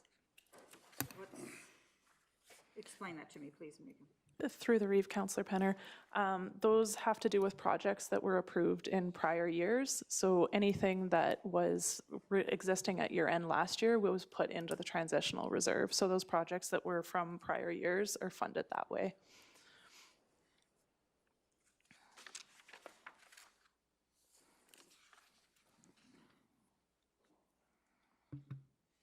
If I could just add for council's clarification, any monies remaining in that transitional reserve really will be moved back to the general capital reserve and available for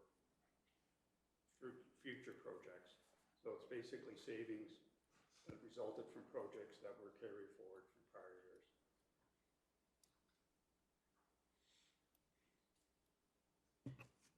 Right, do they go back to the general or do they go back to the reserve that they came from? Generally the reserve they came from, but in this case, most of them were from the capital reserve.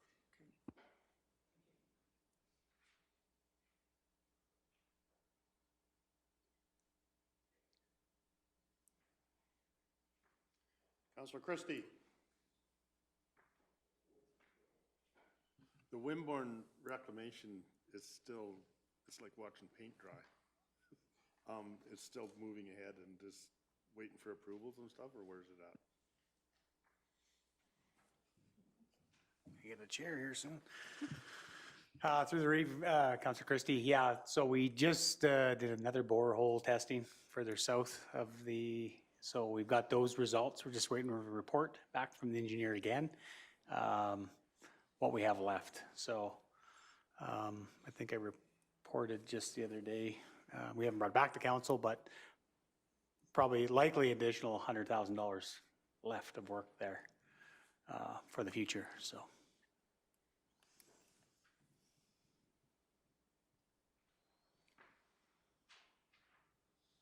So I'm not sure if I'm supposed to know this, but is the contamination getting wider?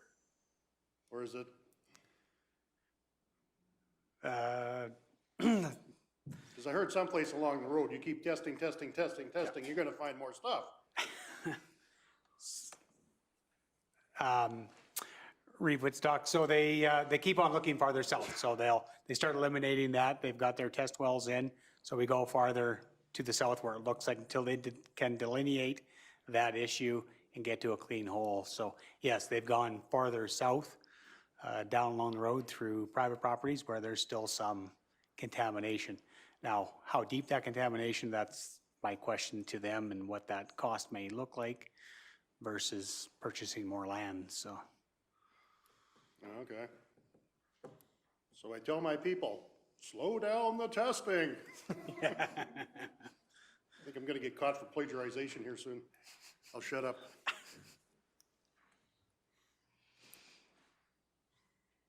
Any other questions?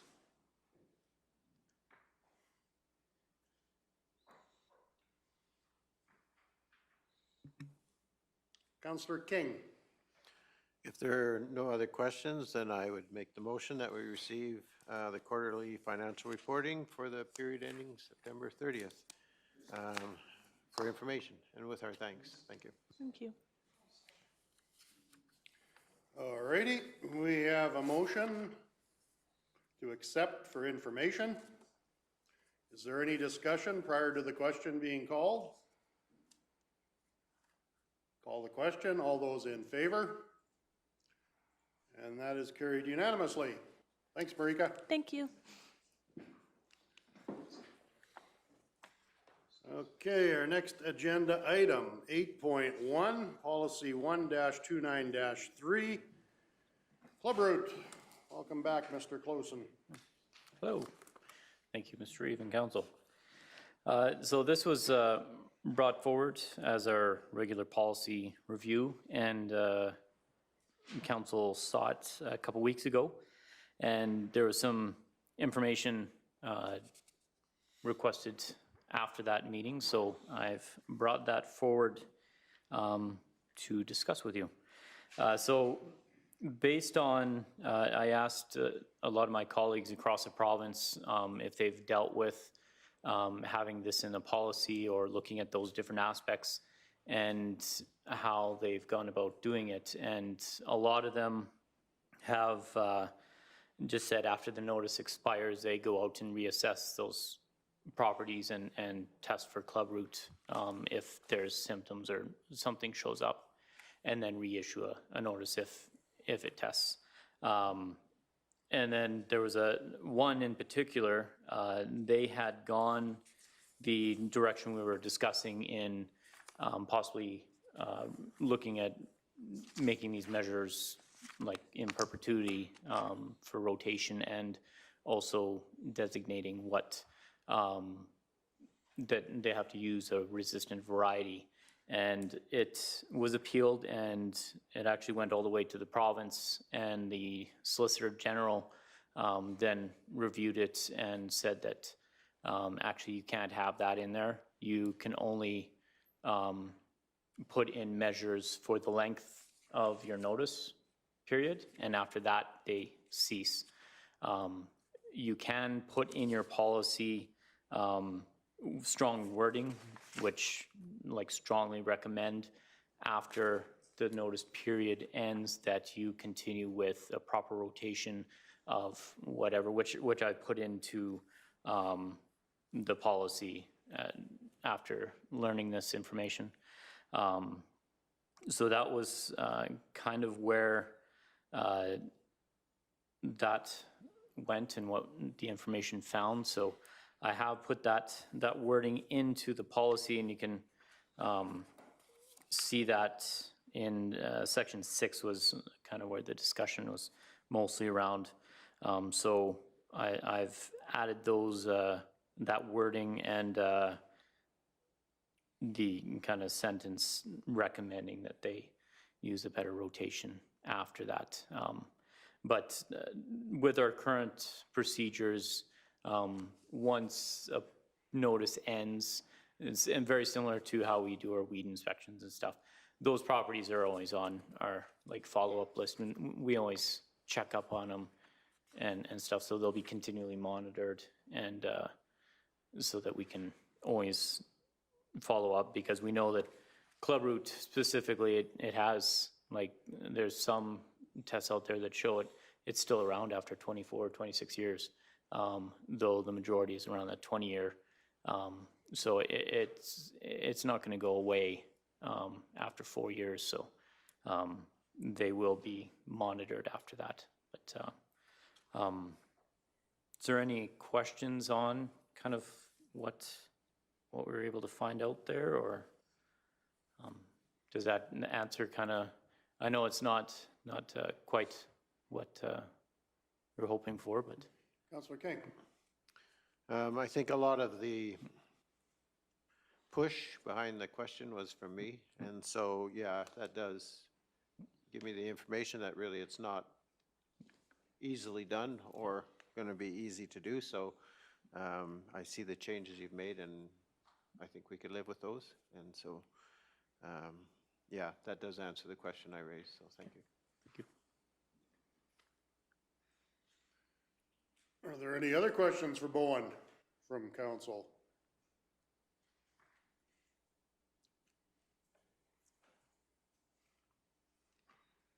Oh, sorry, Councillor Christie. If there's no more questions, I move to approve policy 1-29-3, agricultural pests and Clubroot as presented. All right, we have a motion to approve as presented. Is there any discussion to that motion? Seeing not, call the question. All those in favor? That is carried unanimously. Thanks, Bowen. Thank you, Mr. Reeve and Council. Happy monitoring.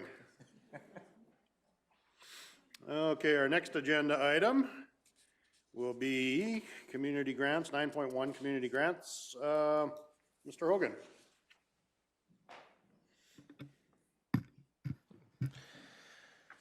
The item that's before you regarding community grants is the second round of grant applications that the county received this year.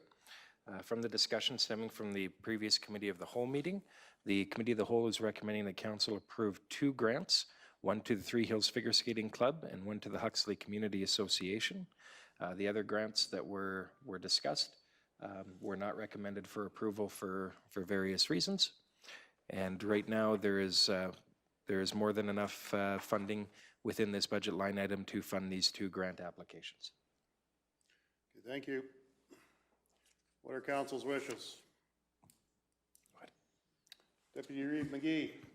I'd like to move to approve the round 2 community grants to nonprofit organizations funding to Three Hills Figure Skating Club and Huxley Community Association as written. Okay, thank you. We have a motion before us to approve as presented. Any discussion to that motion? Call the question. All those in favor? And that is carried unanimously. Next agenda item, 9.2, RMA fall resolutions. So you're going to read the be it resolved, Mike? We don't have a DJ or anything like that, so it's but through you, Mr. Reeve, this item before you, as council's aware, one of the primary functions of RMA is to act as a lobby organization on behalf of municipalities towards the provincial government and other government entities, so whether that's the federal government or anybody else. At each of the conventions, this is one of the mainstay events that takes place when they determine what lobbying strategies or what municipalities would like them to lobby the provincial government to put in place or to change or anything like that. So it is an important function. So prior to each convention, they do release the proposed resolutions that are going forward, and these resolutions come from municipalities. They are approved at the regional meetings of those municipalities and put forward for the broader group to decide upon. As council's aware, these are free votes, so voting is not done by municipality, it's done by individual. So what our practice has been is to provide some administrative recommendations, or to provide a venue for council to have any discussions or questions on these that they may wish to ask prior to the convention. Of course, this year the convention is being done digitally, but these resolutions will still go forward and voting will still occur. And as I said, we're just providing council with a forum to possibly discuss these resolutions, should you so choose, and to direct us if there's any other information that you think you may need prior to the convention. We can head out and put together that information for you. And then, as I said, at the convention itself, you're of course not bound to vote with the same way that all of your colleagues on council do. It is a free vote, but the opportunity to discuss the ins and outs of each motion is before you today, should you like to make use of it. Thank you, Mr. Hogan. I see we have 19 resolutions that have been submitted. I would assume there may possibly be emergence. Is there any questions on any of the 19 that have already been submitted that anyone would like any more information on?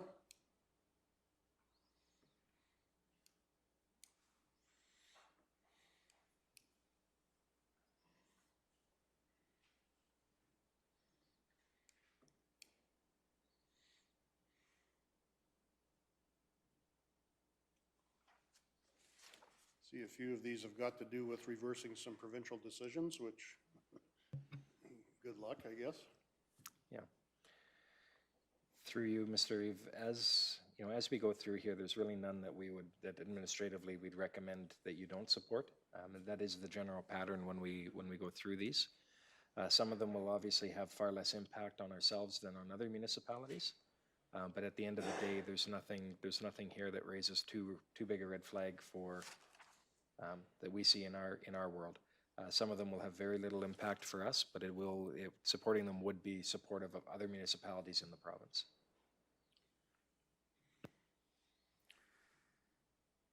So what is council's wishes?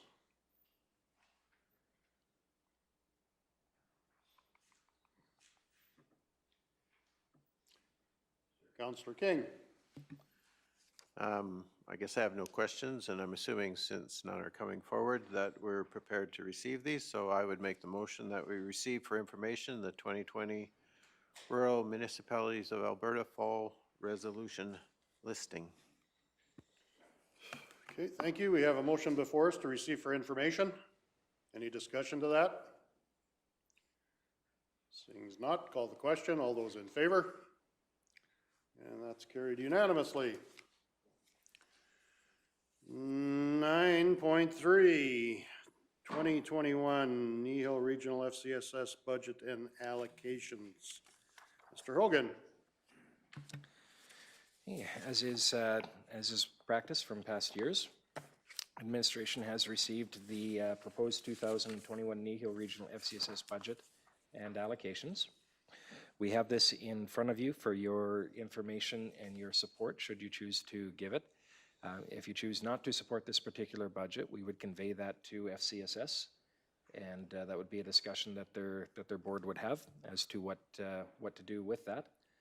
In looking at the current budget, in 2019, we did see a slight increase coming forward. That's reflected in the 2021 budget. It's not a large increase by any means, and some of the other funding that FCSS receives has, as we know, like many provincial, as many provincial funding programs has disappeared in some areas. So what we're proposing, or what we're recommending to council, is that council approve the Kneehill Regional Family and Community Support Services 2021 budget and allocations as presented. Assuming that all municipal partners approve that budget, we would then tie that number into our own budgeting process. Are there any questions? Councillor King.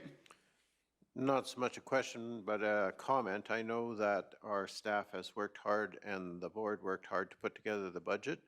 And to make the numbers work, our hardworking director has herself taken a slight decrease to make the numbers work so that we can have the staff in place that we need for the programs that we're running.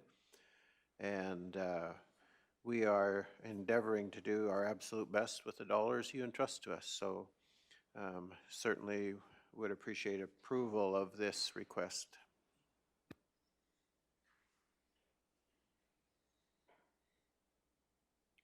It's tough to do more with less. Deputy Reeve McGee. Do I understand the process correctly that FCSS kind of mandates how much they're allowed to get from us to ask?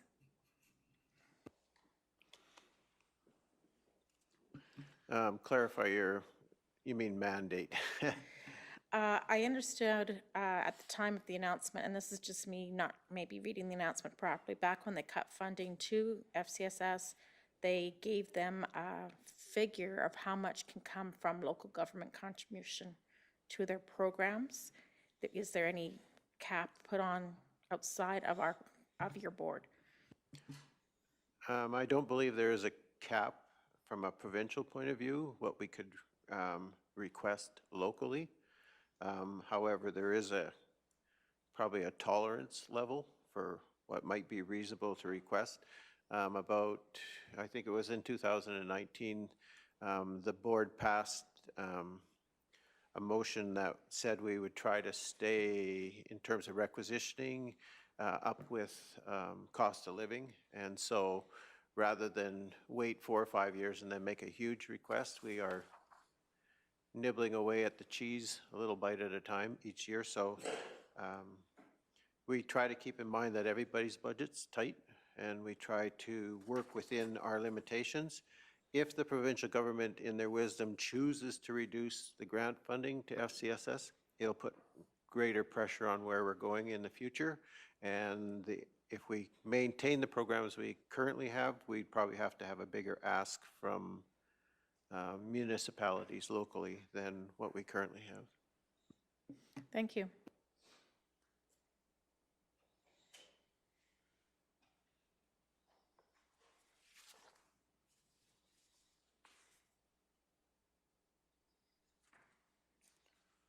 Any others? Oh, Councillor Penner. I'd like to make the motion that council approve the Kneehill Regional FCSS 2021 budget and allocations as presented. Okay, thank you. I have a motion before us to accept or approve the budget as presented. Is there any discussion to that motion? Seeing not, call the question. All those in favor? And that is carried unanimously. 9.4, Kneehill Adult Learning Request. Mr. Hogan. Through you, Mr. Reeve, the item that's before you is a request for sponsorship from the Kneehill Adult Learning Society. So we've received this request, and the society is asking for assistance with the cost of hosting a suicide prevention safe talk workshop.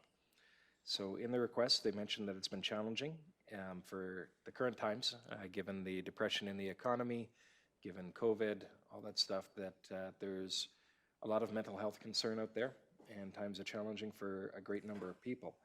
So they would like to create a safe community by raising awareness and offering the opportunity for anyone to better equip themselves and recognize the signs of risk, as well as identifying resources that are open to those that are struggling.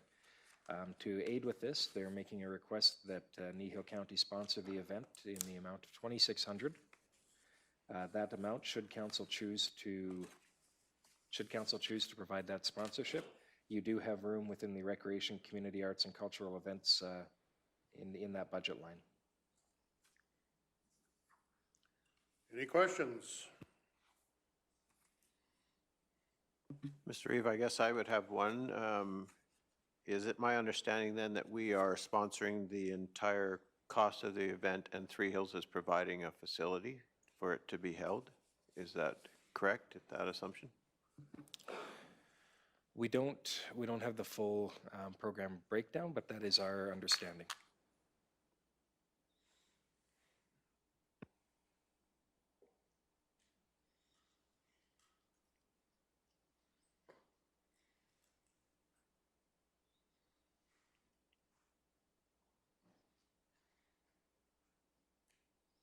Deputy Reeve McGee.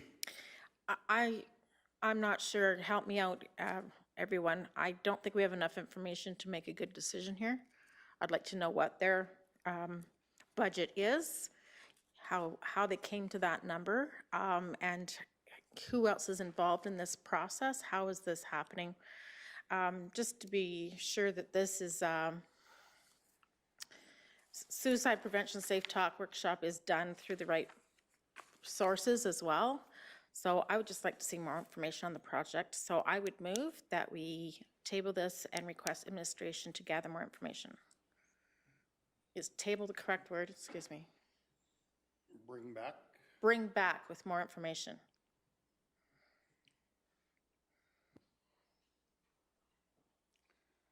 Okay, we have a motion requesting more information to make the decision. If you tabled it, there would be no discussion allowed, but because it's not tabled, we can discuss. Is there any discussion to that motion?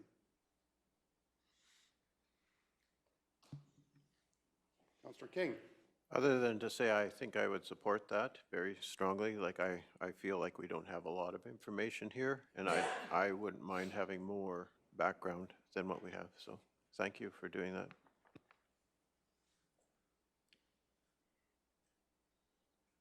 Any other discussion? Seeing not, I'll call the question. And do we have that on screen before us? Okay, yes, we do. Okay, all those in favor? And that is carried unanimously. So that will be returning at some point in time. 9.5, Kneehill Regional Partnership. Mr. Hogan.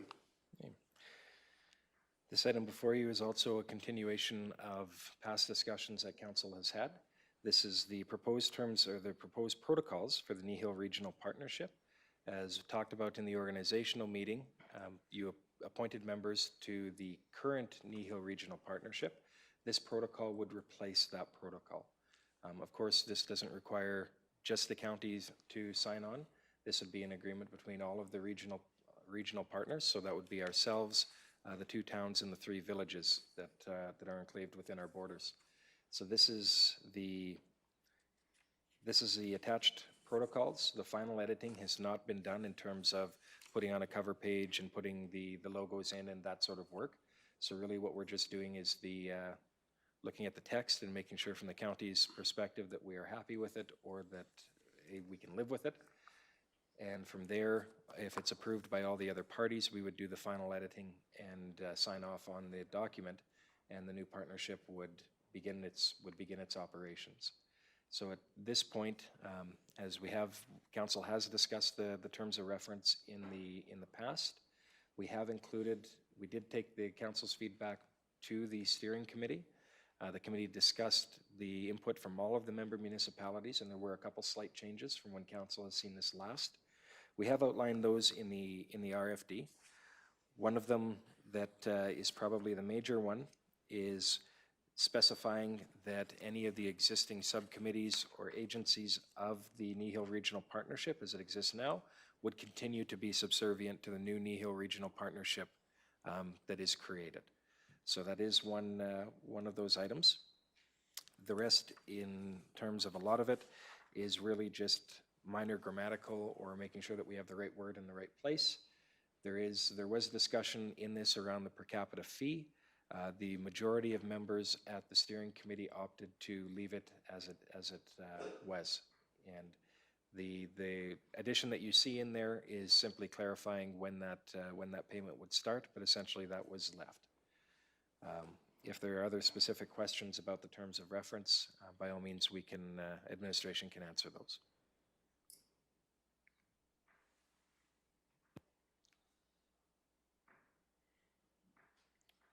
What are council's wishes?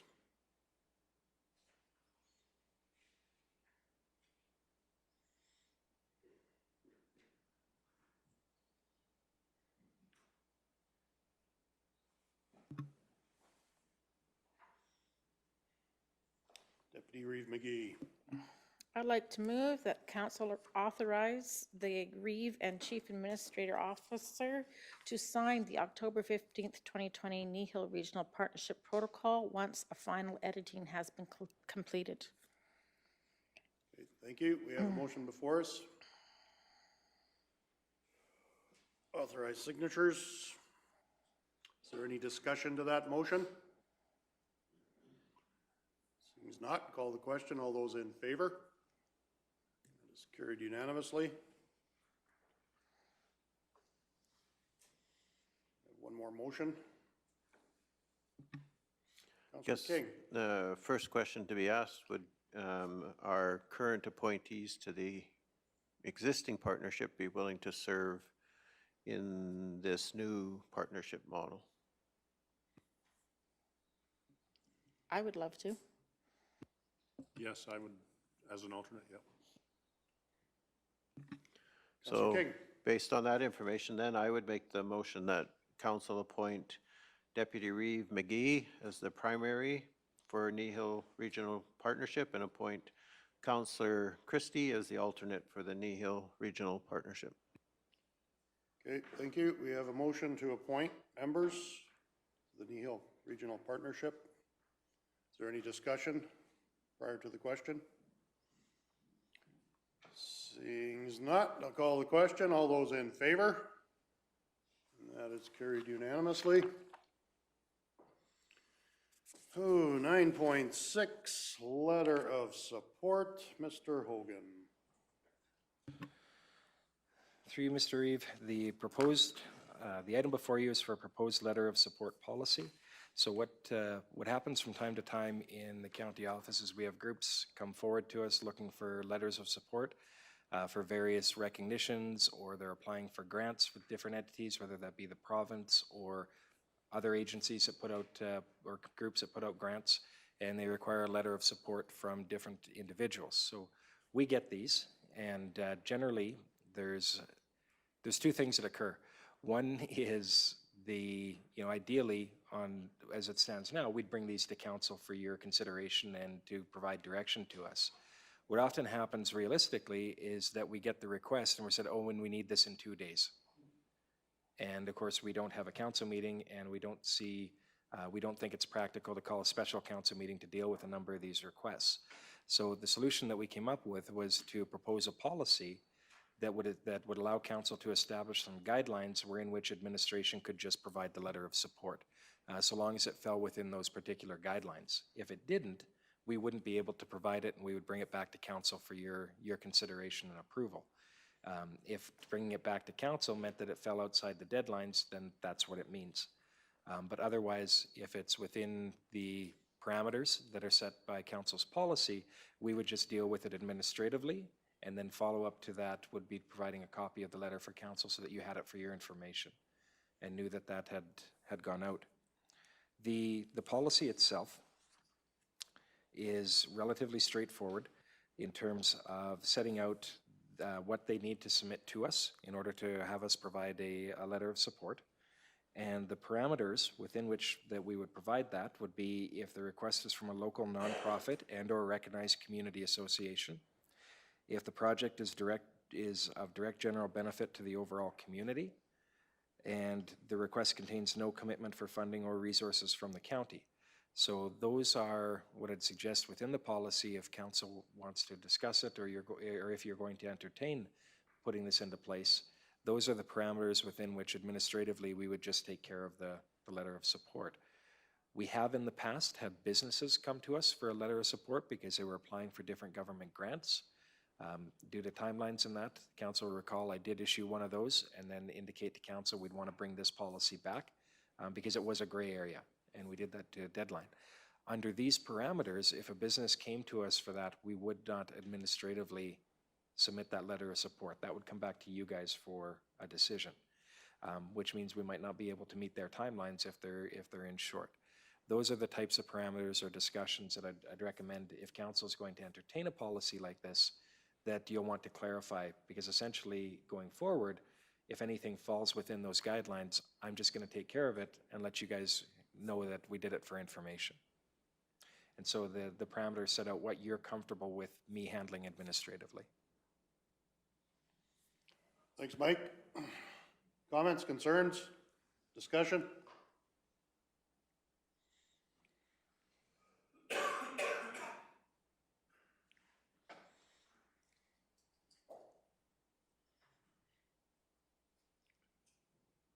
Well, like you said, Mike, usually when we get these letters of looking for support, it's because the deadline is approaching quickly. And I think it's, as long as there isn't any financial commitment of, well, financial or any sort of county resources going into this, I can see where there shouldn't be an issue with it. Anytime we can help the community, which in my view would be the greater Kneehill County community, I think it benefits everyone. But are there any concerns, questions, follow-up? Anyone care to make a motion?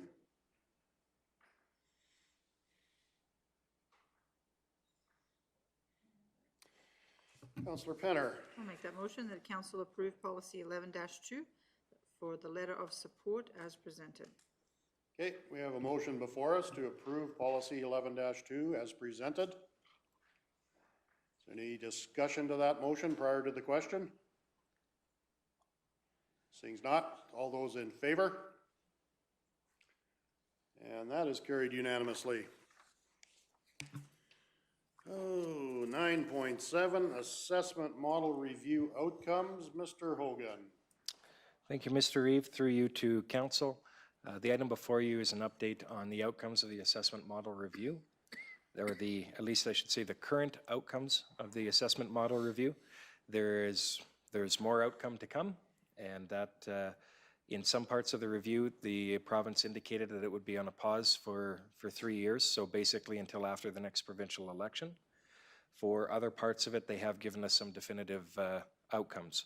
So what we can provide to you today for information is some of the impacts of what we know.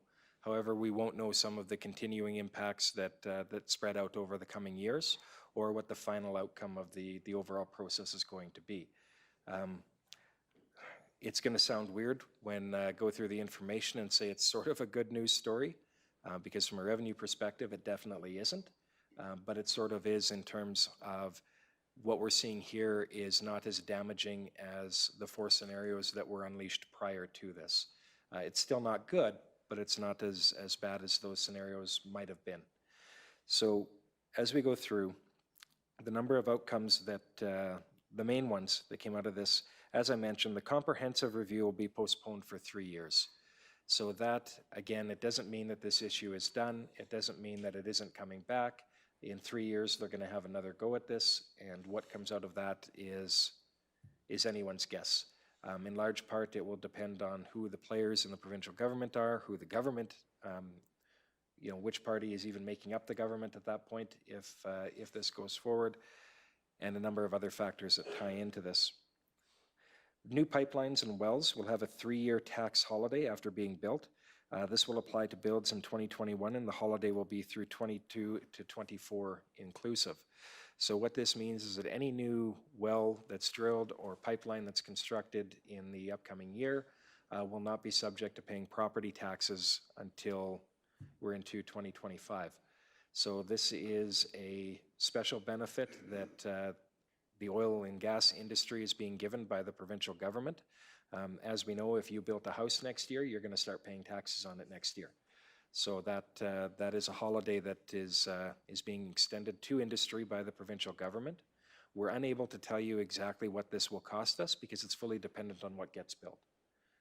Will we eventually start collecting tax on those facilities? We will, but obviously there's going to be 3 years in there that we would have collected taxes that we're not going to be able to. And the impact of that will be entirely dependent on what facilities are built. So unfortunately, there's not a dollar figure there that we can point to or that we can give you as an impact, but there will be one. The elimination of the well drilling equipment tax. So this, from everything that we've seen, is a permanent measure that has been put in place. I haven't seen anything indicating that this is a temporary measure, so I would hazard a guess that this is gone forever. The well drilling equipment tax is a tax put on new drills everywhere in the province, and the short version is that it's weighted per the depth of the well. So however deep the well is, there's calculations that go into that, and that's the tax that's forwarded to the municipality within which the well is drilled. For Kneehill County in 2020, we had a revenue item of $400,000 for well drilling equipment tax. In years prior to that, that number has actually been higher for what we've actually received. So when we go into our future budget, that's a $400,000 revenue item that you won't see in the 2021 budget. That will effectively be removed and be zero in terms of our revenue. In past years, we have been higher than 400,000. Of course, that will fluctuate and go up and down with the industry as well. This isn't the last one, but realistically it is the last one, is the property assessment for lower producing oil and gas wells will be lowered for a period of 3 years. Again, what happens after that 3 years is an unknown. Anything that I would put out there is speculation, but I'm not optimistic. So I'll leave it at that. In terms of the 3-year horizon, the province did release a fact sheet to municipalities indicating what their estimated impact on each municipality for that change was. For Kneehill County, that was around $648,000. So let's call it 650,000.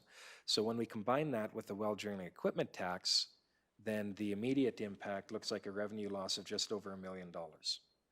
We know it'll be larger than that. We also know that there's going to be other revenue impacts from naturally depreciating assessment and the closing in of different facilities, and which means that when they're done in specific ways, they get removed from the assessment roll. So we're not collecting taxes on those either. So the entire revenue impact that we're looking at for next year is not just this 1.5 million, it's going to be larger than that. And this is only related to the changes to the assessment model or the outcomes of that review. I said this was the final one and then kind of backed out of that. There is one more which they announced, which was the continuation of the shallow gas program, which was a 35% reduction that we saw last year. So council will recall that that provincial government decision to lower the assessment on shallow gas wells impacted the county to the tune of about $1.9 million. And that was a revenue loss from last year to this year. So that program is going to continue. They've put that in there. When we look at that, we haven't included it as a bullet point. We never actually expected that to be undone or to come back. That was just the way that some of those were now. But that is, we lost that money last year, and so we haven't included it in the new impacts for this year. So as we go forward into the budget for 2021 and beyond, and the financial plans associated with that this is part of what we have to build in, or part of what we have to look at and come up with strategies around addressing this, which include a number of different things. If that's generating new sources of revenue, if that's service level cuts, we're already working hard to find different efficiencies and to open up funding that we can reallocate within the current budget to address some of council's priorities. But at the end of the day, the item that's before you was an information item for you, just to indicate the impacts as we know them today of the assessment model review conducted by the province. Thanks, Mike. Any questions? Councillor Christie. I guess my question, if we don't have any tax revenue for the first 3 years of construction, depending on the season when they do that construction, are there any other way to bill for road damage and road reclamation when they're done? We'd have, through you, Mr. Reeve, and Brad can expand on this if I miss something, the tax holiday doesn't impact our ability for road use agreements or anything like that. At least in none of the information we've seen so far, there's any impact on those. And we'll try not to point out to the provincial government that we're able to do that sort of thing. But.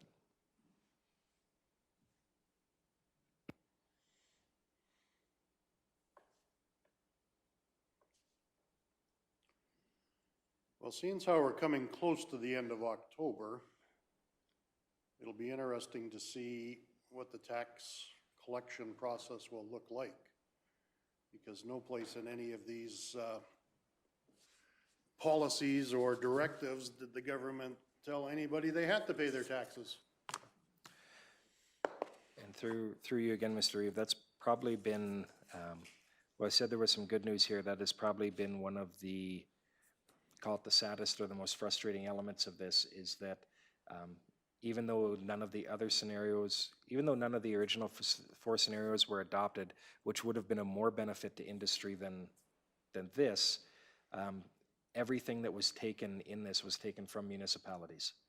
There was no give or no consideration given to municipalities in order to ensure that we had a mechanism to collect the taxes that we do. Yourselves and any members of the public that are watching already today saw a presentation from an oil company regarding their financial situation. We really have a lack of options when it comes to that.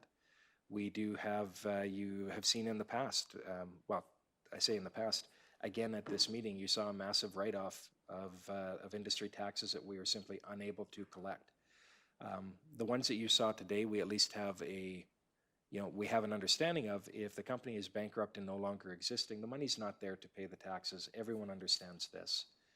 The broader frustration for ourselves and most other municipalities is companies that refuse to pay their taxes but are still operating, and in many cases operating profitably.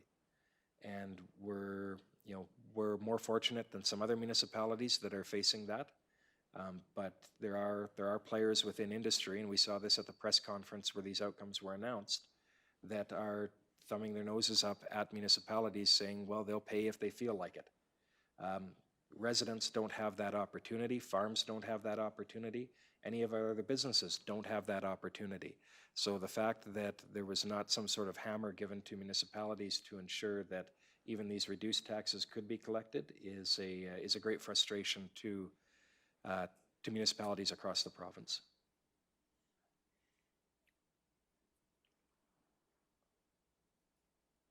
Deputy Reeve McGee. Yeah, I just have to throw my editorial out of there out for that as well. I just find it really frustrating because in my mind, we are here representing all our residents and taxpayers. And so if there isn't securities for their best interests being cared for, how do we advocate on behalf of the government, Alberta government, and the industry that we do need to show some concern and some willingness to partner with them to make this economic concern go away? So if you're asking us only to give, but not even letting us keep what was originally designed for us, I think it's a hard thing to advocate to our residents. Hey, we gotta help this industry out. Why? Would be the question I would ask. If I didn't have to pay taxes, I would be very happy. Through you, Mr. Reeve, not in direct reply to that, Councillor McGee, but to build on it, the other component that is in here is that while this was taken away from municipalities, some of this revenue, and we were not given a tool to collect the revenue that's still owed, all of that is occurring within an environment where costs continue to be downloaded from the province.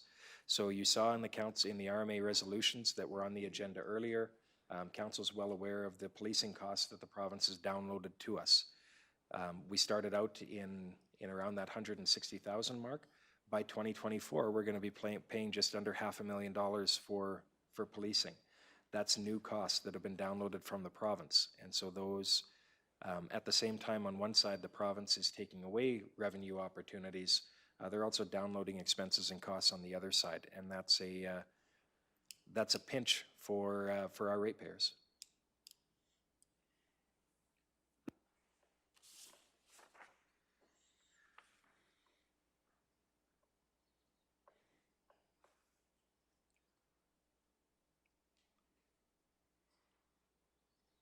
Councillor King.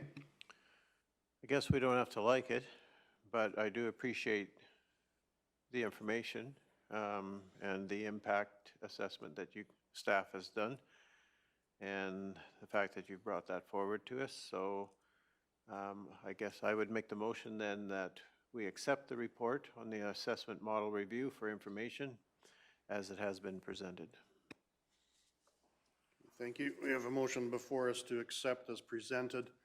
I would like to make one comment while we're under the discussion side of it. I would like to thank each and every county resident, individual, organization, and other municipal entities within our boundaries for taking the time to write the government and to show their displeasure on the direction that the province was taking. This wasn't exactly a win, but it could have been a heck of a lot worse loss. So I do appreciate all the input that was given by our residents and municipal leaders within our boundaries to derail what was looking like a train coming through a tunnel, and we were going to be standing there. If there's no discussion to the motion, one more opportunity. Okay, I will call the question. All those in favor? And that is carried. Thank you. Thanks, Mike. Next one, 9.8, transfer of land. Well, you're sure taking your licks this time. And I got to be quiet all morning, so this is my... Through you, Mr. Reeve, the items before you is a proposed transfer of land to Alberta Transportation. We've highlighted to council before that there is possibly some interest by Alberta Transportation in acquiring some land that falls between two of their right-of-ways. The land in question is depicted on a map attached to the RFD. We have a couple of options with this, and this is assuming that council is wanting to engage in the idea of a transfer, or is amenable to that. Is we could go out and have an assessment done on the property and determine what an actual market value is. We don't feel that there's going to be much, if any, value to this property. So we've gone with a recommendation of proposing that we do a dollar transfer of the land. If we do go with that, under the MGA, is we'd be selling it theoretically for less than market value. We would need to advertise that sale, so there would be a process that we would undertake with that. But at the end of the day, we've got a pie-sliced piece of property between two provincial roadways. Transportation is going to need to access that property probably continually in the future just to repair sloughs and slides. The county really has no use for it. There's no benefit to us. Right now, if we look at it, the development potential of that property is almost nil because you would need to get access off one of those highways. It's sloped, it's unstable, so there's really nothing that can be done with that. So administratively, we're recommending that council approve us engaging with Alberta Transportation to transfer this title to them. Likely, if it was transferred to them, it would become part of the road right away. Okay, thanks, Mike. I know we've looked at this at the committee of the whole meeting,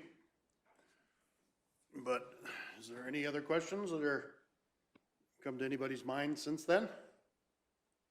Or discussion on this? Or a motion? Deputy Reeve McGee. I'd like to move that we direct administration to take the necessary steps to transfer Lot 1ER Block 2, Plan 8210253 to the province. Okay, thank you. We have a motion before us to transfer the land as shown up on the screen. Is there any discussion? I will call the question. All those in favor? And that is carried unanimously. Okay, our next agenda item, and I'm not exactly sure we will be dealing with Pine Cliff in a closed session, or are we dealing in the open session, Mr. Hogan? We have that discussion coming as part of the closed session. All right, thank you very much. So we will move on to council and committee reports. We have Kneehill County Committee of the Whole minutes.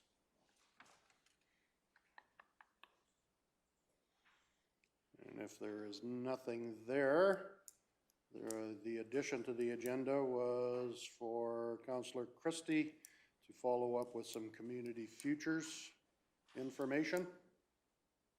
So the next round of the RRF grant funding from the federal government is underway now. They feel it's going to be, uptake is going to be quick. So if you know of any small business that might be able to use it, both administration and council, if they could either submit their names or approach them to contact Community Futures, because there's funding available for some COVID distress, I guess. And there's a limit on those funds? I believe so, and I didn't see anything. I suppose, I'm assuming it's the same as the first one, up to 40,000, and then you would, if you paid it back before 2025, I think then the 10,000 is forgiven. I believe it's the same program, but so far I haven't seen anything. We have a meeting next week and then we'll know more. And I suspect the way this email I got yesterday is by next week it may be all applied for. So if you have a local business that needs some help, now's the time.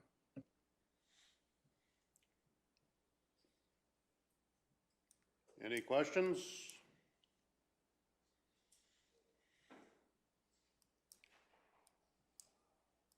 If not, I could use a motion to receive for information.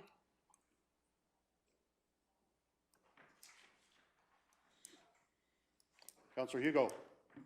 I so move that we receive the council and committee reports for information. Okay, motion's been made to receive for information. Any discussion? Seeing not, call the question. All those in favor? It's carried unanimously. Our next agenda item is council follow-up action list.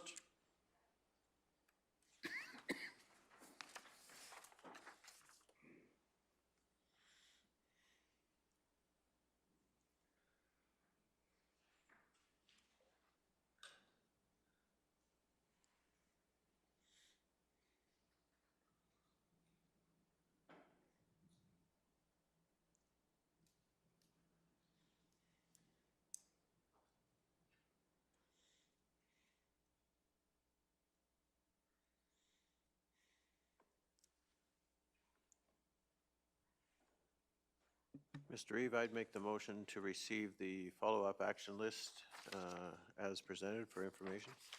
All right, thank you. We have a motion to receive for information as presented. All those in favor? That is carried unanimously. That brings us to the next piece of our agenda, which is closed session. It's under 13.1, disclosure harmful to business interests and third parties, section 25 of FOIP, and section 17. Someone like to put us in closed session?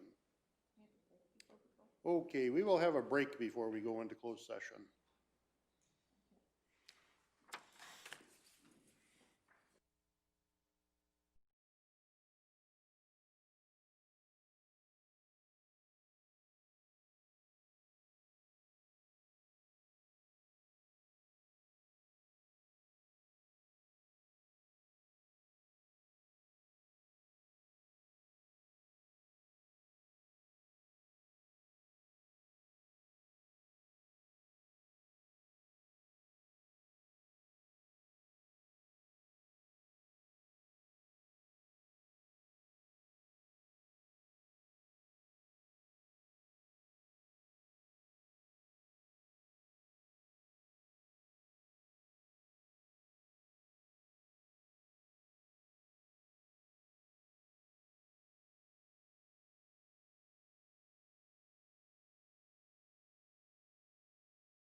We have 3 motions coming out of closed session.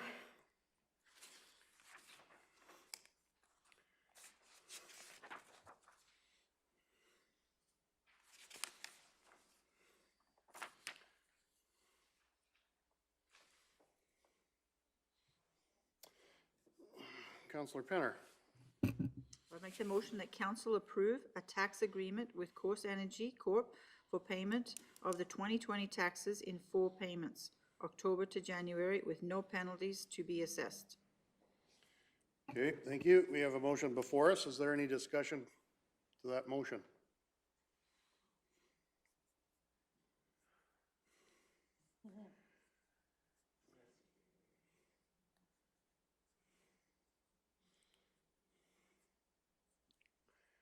I think it's important that we do get our taxes paid.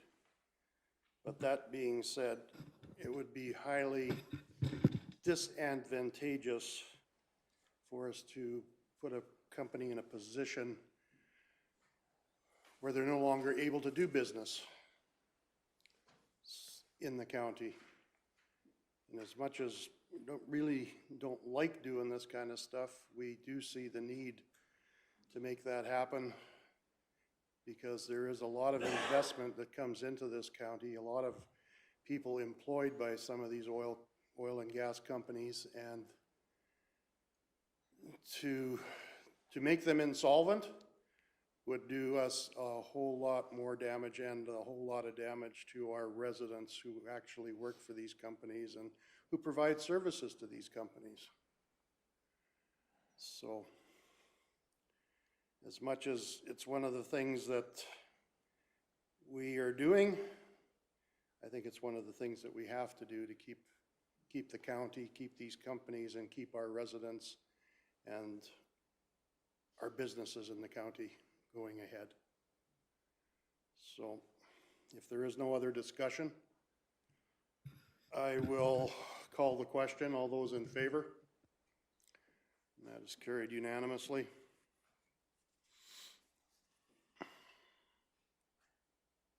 I guess I really just hope they aren't just crying wolf. We've heard of lots of other industries that have done the same thing, and yet they keep expanding. Well, we'd like to work with the ones that we can work with. What else can you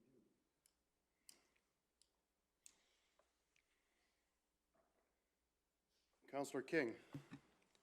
I'll just comment in regard to our discussion as well. I think we have to acknowledge that companies like Course and Pine Cliff, who we're talking about today, we have to acknowledge that we appreciate the fact that they're making an effort and that they're working with us, and that's a good thing. And so having said that, I would make the motion that we agree into entering a tax agreement with Pine Cliff Energy for the payment of the 2020 taxes over a 12-month payment plan from October 21st, 2020 to September 30th, 2021, and that no penalties be assessed.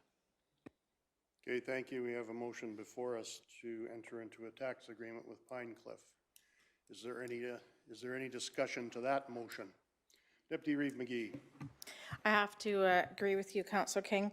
I think it's worth noting that the company that did present to us today, Pine Cliff, demonstrates a lot of integrity in our community by being sure that their lease payments have been paid, that they are staying on track the best they can. When I talk to my residents about the economic crunch specifically in this industry, they all seem to be quite agreeable. Well, there needs to be a way that we can be of a help as well. So I think the fact that they come to us and work with us, I'm really glad to work with them. It's the other companies that that might take this as an opportunity and misuse it, I think we need to pay attention to, and I think the residents need to recognize that the province needs to help us be able to collect taxes, you know, in a way that isn't established at this time, and we could really use that help.